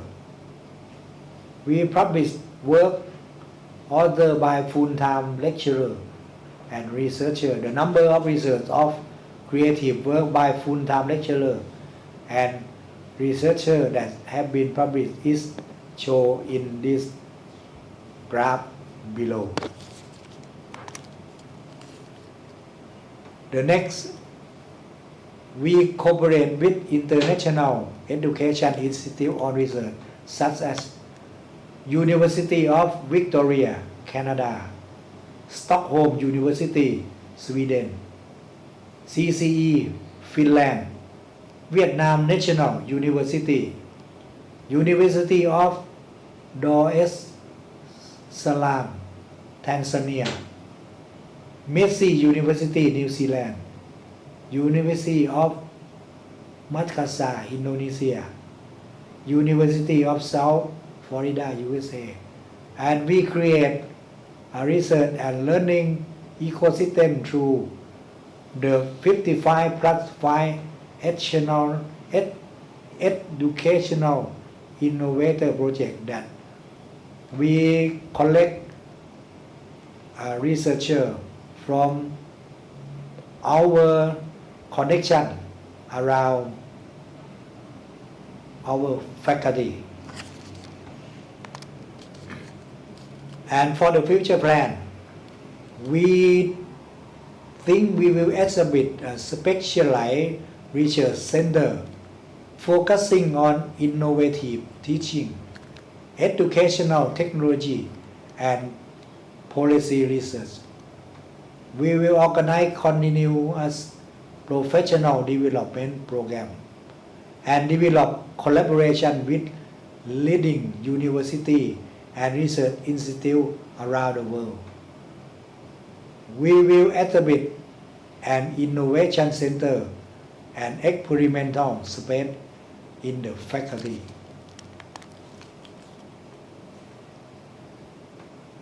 And in academic development and service affairs, we sign so many memorandum of understanding between the faculty of education and 41 partner schools for collaborative development. In those pictures is our connection that they are a principal of the school in 5 provinces around our university. And the future plan in this affair, we will establish a teacher professional development center to develop teacher and educational personnel at both national and international level. We will provide academic service and creating educational innovation through the integration of science to drive social change toward universal impact. We also have a Pathalung campus. I forgot to tell you that we are 2 campuses. As I presentation, it is a Songkhla campus, and we also have our faculty at Pathalung campus. We are open a Bachelor of Education program with major in Social Studies, Thai language, English language, and PE education in Pathalung campus. The plan was to recruit 90 students according to HED, but now we recruit 98 students confirm their enrollment, which is 108% for the target that we achieve this plan now. The future plan for Pathalung campus, we will approve funding to construct a building for the faculty of education at the Pathalung campus, and now we receive a budget from our university for 60 million baht to construct our building at Pathalung campus. Now is already approved by the committee of university, and we will construct it in the next 2 months maybe. And we also have a plan to introduce a diploma in teaching profession and a Master of Education program with specialization in educational administration and curriculum and instruction in master degree. Is the future plan that we think we will open this program in Pathalung campus. This is a masterpiece of our achievement that I would like to present it to you. Our student teacher are second to none of Southern Thailand. In the teacher recruitment examination field at an international personnel 2023, our student is among the top 10 and the second to none of Southern Thailand. We are the top 10 of Thailand and we are the second to none of Southern Thailand. This is the masterpiece that can prove that our faculty is the best. The summary of the result in the examination in 178 educational area, our student can recruit in this examination. This is a table but it is in Thai. Our university is number 7. We are about 2,000 of our students to enroll in this examination and can recruit for about 1,000. It is 49%. We are number 7 in Thailand for this table. This is the masterpiece of our achievement. And the last section that I will talk about is the big project of our faculty in the next 2 years. We have a plan to open the demonstration primary school. We dream about school that our school will be the school for happiness and imagining the future. We dream that our students will be happy in our school. They do not suffer from learning. They will live their life in our school with happiness.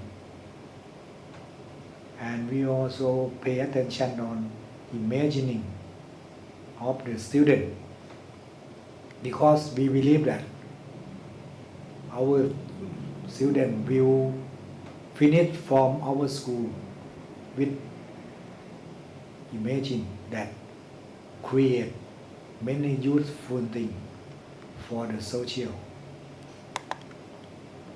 The intention of our school, it is a model school of happiness that I had mentioned before. And we aim to provide education for growth based on multiple intelligence according to the concept of multiple intelligence over Gardner. And we will respect on multiculturalism with the goal of developing well-rounded individual, and the last is we will serving as a learning community for the advancement of teaching professional, because it is our demonstration school. When our students are in 4th year, student in 4th year. Our student will do practice teaching in demonstration school, and we hope that it is a place for our lecturer will go down to do a research about teaching profession in demonstration school. Philosophy of our school is learn with happiness and grow with wisdom. We define wisdom in the Thai way. We call it Panya. Panya in Thai term is the ability to think, to act, and to do, to suit in every situation. The man who is Panya will living in a chaos world with a good life. We think that our student can finish from our school with this ability to live in the world that rapidly changing nowadays.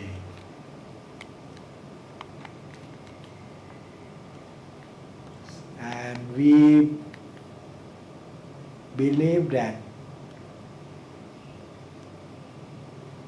everyone has unique genius.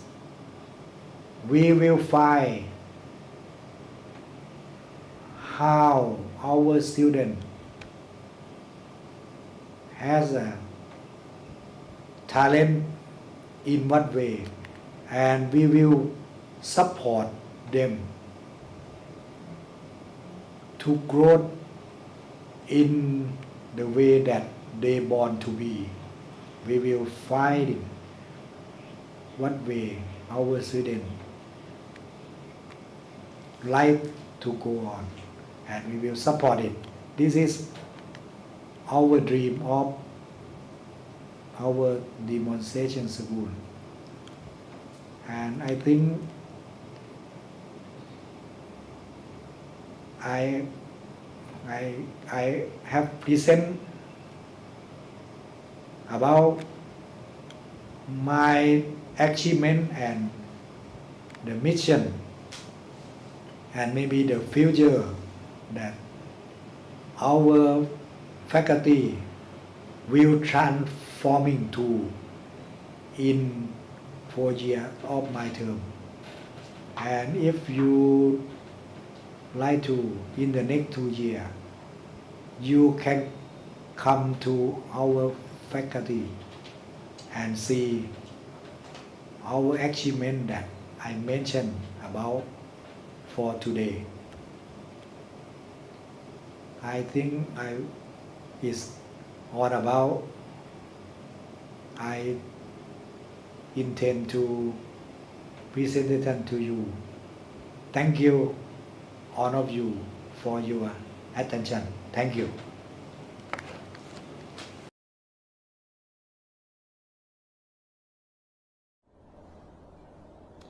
All right. Thank you so much, Professor Withawat Hatiamar, for your presentation. That was super impressive presentation. And one point from your presentation is to realize the happiness and inclusive school, synergy is needed between family, school, and environment, which strengthens the SDGs.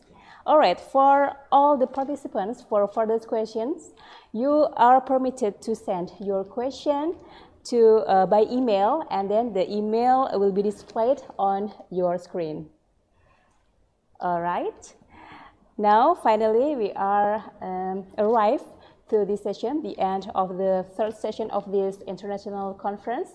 Thank you so much for your attending. Thank you so much for your attention, and I will return the screen to the MC. Wassalamualaikum warahmatullahi wabarakatuh.